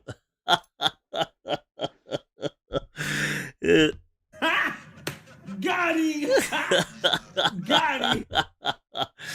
Right, well, what can I say? Right, so what about the animals? Is following any imam? Right, let's take a look at peoples. Let's take a look at some. Let's get to the masala segment. All right, so we've got quite a few things going on, people. I've seen a few different things. First of all, there's one is our regular, our pillar of da'wah, aka Da'wah Man, and some videos that were viral on Twitter to do with him. And the tweet actually said that if you're having a bad day, just remember Da'wah Man struggled to go outside because of women. And in this heartfelt video, I did feel, he was kind of like really pouring his heart out. So we'll just go into that. And the other thing is there's been all this Twitter kind of blow up on a scandal to do with a Quran reciter, Fatih. So I thought, acha, ye ka ho raha hai? What this one? You naughty. So, okay, let's take a quick look at some of these. Shall we look at the Fatih thing first? Go on then. So, people, this is what was going on. There were all of these things on social media. There's this thing, please protect your Muslim sisters from this man.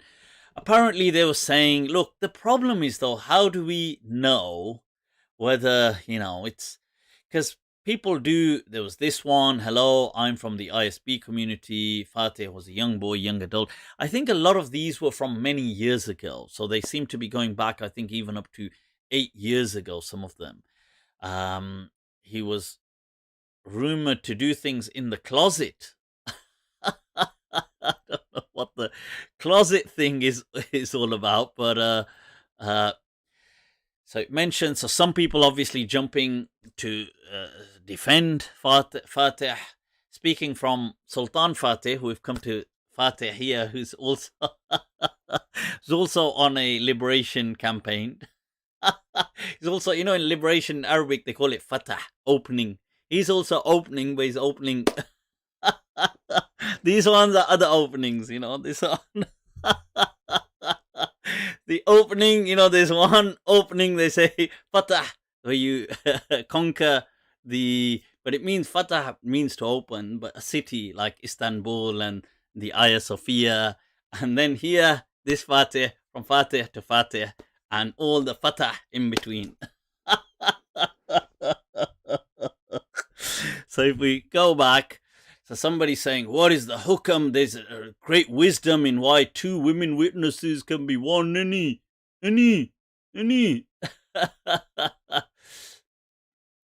Right, so you've got this. Somebody said, so still together, so you can see people claiming all these kind of things. I don't know, they're throwing very harsh allegations around, like even rape. I mean, I don't know if these things are true, because how do you know? If they are, they really should, do something. They should, if it's criminal the way they're stating, there should be a police investigation, really. Somebody has said, what terrifies me is Ikna. Every year I bump into many of his rape victims. This piece of beep has fled the US. He's not even allowed to work here. I mean, and then there was this one, which I don't know if you can, to add on Fateh, when I was in high school in 2012, 2013, I think that means like the college equivalent. So basically she's saying he used to pick her up from the house, they used to hang out, they'd go to a parking garage, and they'd do physical things. I let him kiss me at first, but then he started getting really rough with my breasts. Oh my God! So he's saying, well, he started getting rough with the breasts and left bruises on them. But then she, I think, continued to meet up with him, and then she was manipulated. And you see, the problem is, this is the issue, that there obviously are a lot of grievances going on, because this had really blown up on Twitter, this whole thing with Fatih. And as a bystander, it's really difficult to say, well, who's telling the truth, who isn't. I would feel that, look, many things are feasible, that people do unfortunately get up to stuff. Now, I wanted to make a point here. In my perspective, what people do in their private life is their private life. I wouldn't personally, as a person, be interested in kind of these, like a witch hunt for people in their private lives.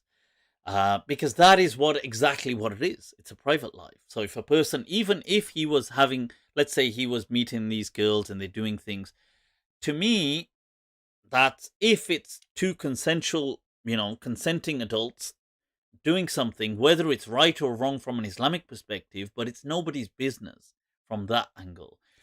The issue is, however, about abuse. Now, if there is abuse, I would always say, look, report it. It has to go through the proper channels. And if there has, people were saying there's been rapes and things like this and drugging, and I don't know, but they need to report these things. The other thing is that, look, don't go to meet people in, private car parks if you're not there to do that. Because look, Fateh, from what I know, I've met him many years ago, and obviously at that time he was very young. He just seemed like a lad, really. He didn't seem, I don't know about now, but that time he didn't really know much about Islam, except he was a reciter of the Quran, and he had an amazing voice when it came to recitation. But I don't think at that stage he really knew much about like the rules or Sharia, or he wasn't a scholar by any stretch. Now, if he's an amazing reciter of the Quran, like Sheikh Sudais, let's say. Sheikh Sudais is one of my favorites from Saudi Arabia. And I say, wow, I want to meet Sheikh Sudais. And Sheikh Sudais says, okay, meet me in this alleyway at the back. I would be like, Stupid. I'm not going to let you get the chance. I'd be like, yaar ye alleyway kya hai yaar? Why are we meeting in an alleyway? Why are we meeting in a... Because I don't understand, when you want to meet with a Quran reciter, what do you want to do? Because it's not even like, okay, people might say, oh, he's a scholar and I want to ask him a question. What do you ask Quran reciters? I don't know. Like, what do people ask Quran reciters? They ask them to recite some Quran. It's like, Ustad, yaar, Surah Qaf par lijiye. No, not here. Oh, in that alleyway over there. But this one.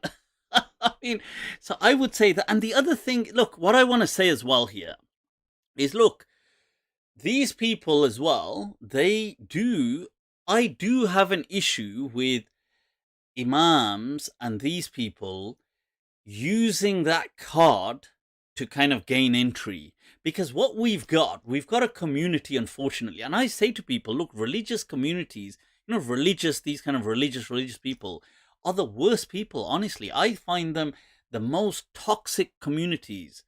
I would never be a part of, these people usually all have mental health issues. I'm telling you, they're not normal. This kind of, what I mean by religious, the kind of ones that are in groups and they do all this stuff, and they're usually, not all, but the majority of them, you will find, are like weird people. They're not your kind of average kind of people, and that's guys and girls.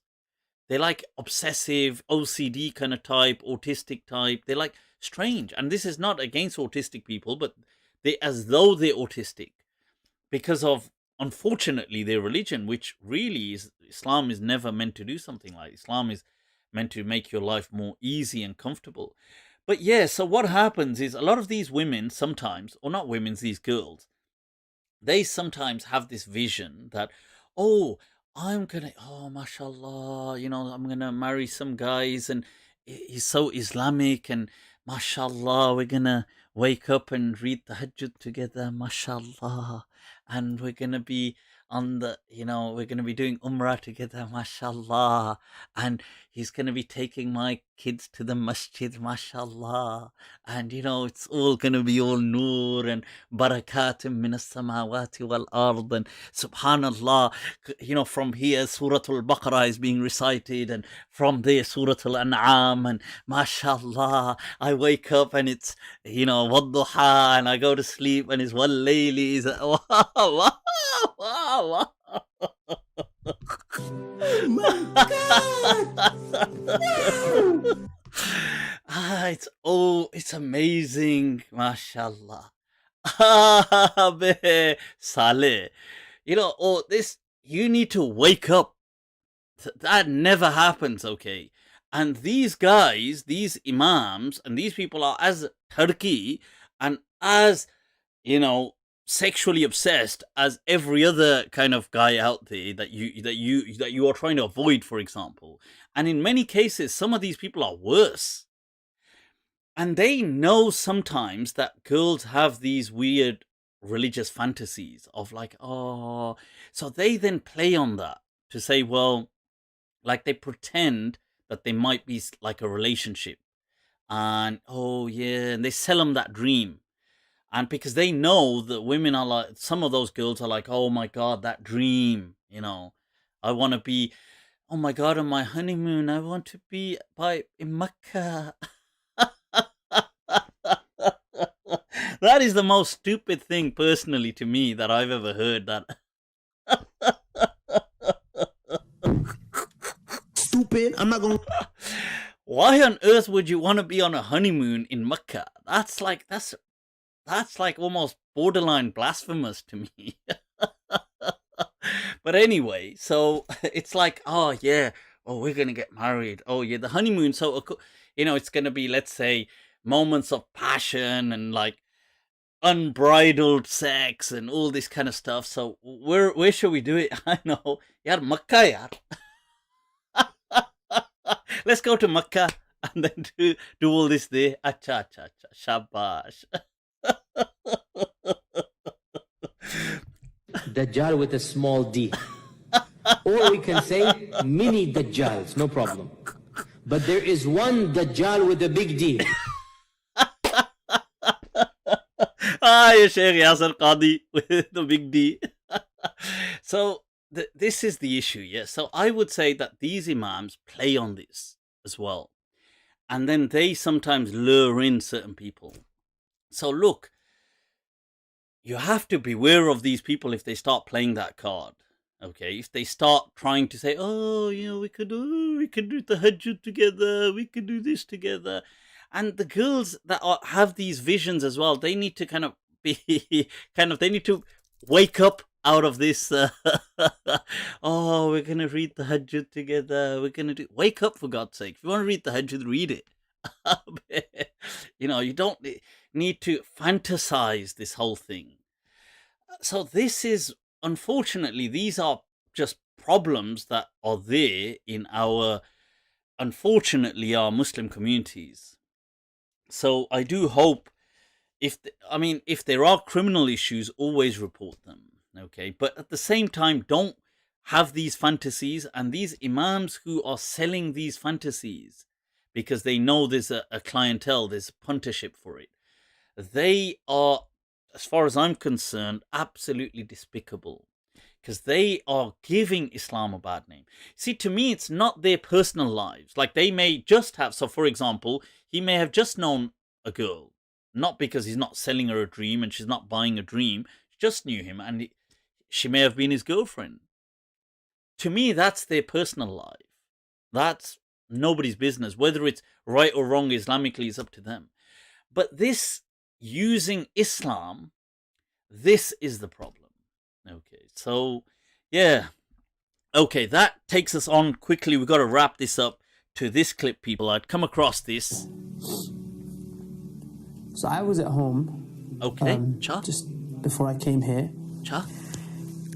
And I was in my study and I was thinking, and I started to think and ponder over the sisters.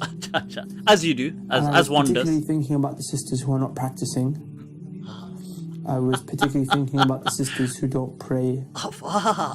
Sisters who have boyfriends and are being used by their boyfriends. Used? Haram. The sisters who go to the club. Sisters who drink, smoke. Sisters who don't practice in general.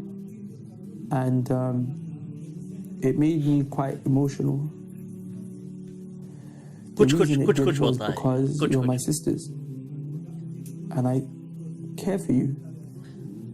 I really care for you. And this is one of the reasons I don't actually go out of my house much. To be fair, I actually do believe, in his own way, that our man is actually very sincere. And I won't lie, even in this video, I kind of felt sorry for him. I'm not going to lie. In that video, I kind of felt sorry. I felt like, yaar, you know what? You know, touch ho gaya, yaar, touch. You naughty. So, yeah, I mean, I do feel he is maybe in his way very sincere, maybe. But, you know, but then you have him, for example, here he is. Tutorial girls who were misguiding my sisters, teaching them that, you know, to be. What the hell is the other guy doing on the other side? Can somebody pull him out of the closet? Because he's stuck, man. You made them feel like if they're not wearing hijab and makeup or fashionable clothes, which is directly against the whole concept of hijab, which is to preserve and protect and hide your beauty, you made them feel not comfortable in their hijab. You destroyed their hijab. I blame you, each and every single one of you. I blame every single one of you. Every single one of your videos are going to be played back on the Day of Judgment. Sisters, all them snapped. One brother told me he weren't really practicing at the time. He's kind of started practicing now. He's young kids. Is it me, or does anybody's kind of gaydar kind of like strike up with the other guy sitting on the left? Right, and the banana actually sent everyone on her list a private snap of her basically like licking and sucking a banana. I'm saying, even in your private spheres, don't think you have to be famous. Don't think you have to go viral for Allah to know. Allah knows. So, man, you're not going to inform you of this. You're going to see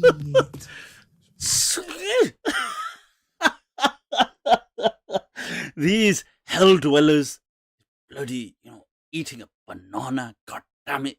Don't they know what the banana? God damn it!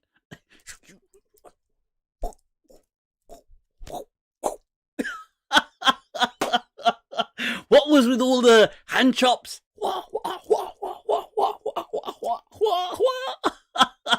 And the other guy, like, so effeminate, like, it's like, yaar, and mujhe bachao. I don't know. I gotta say, I was thinking, is the other guy, is this for real? Or is this, it'd be so awesome if you found out that Dawah Man was actually just, all these years, he was just doing a parody act. Oh my God. Seriously, I don't get it, man. This is it, people. Let's see what mi gente are saying. We gotta wrap this up pretty soon. Where's the chat gone, people? All right. But y'all, that's what the right hand possesses. This is the, you get with the small D and the big D, you get the D. Ya Sheikh Yasir Qadi. Right, so, yeah, god damn, that guy, gaydar. That guy, honestly, the guy on the side, I was like, he's just sitting there like, so, I'm thinking, yeah, why is anybody else's radar beeping here? Is there like, right, so, yeah, get Dawah Man on Mindtrap. Yeah, we should do, but no, need to get a banana first, yeah. These girls that eat bananas, these topa.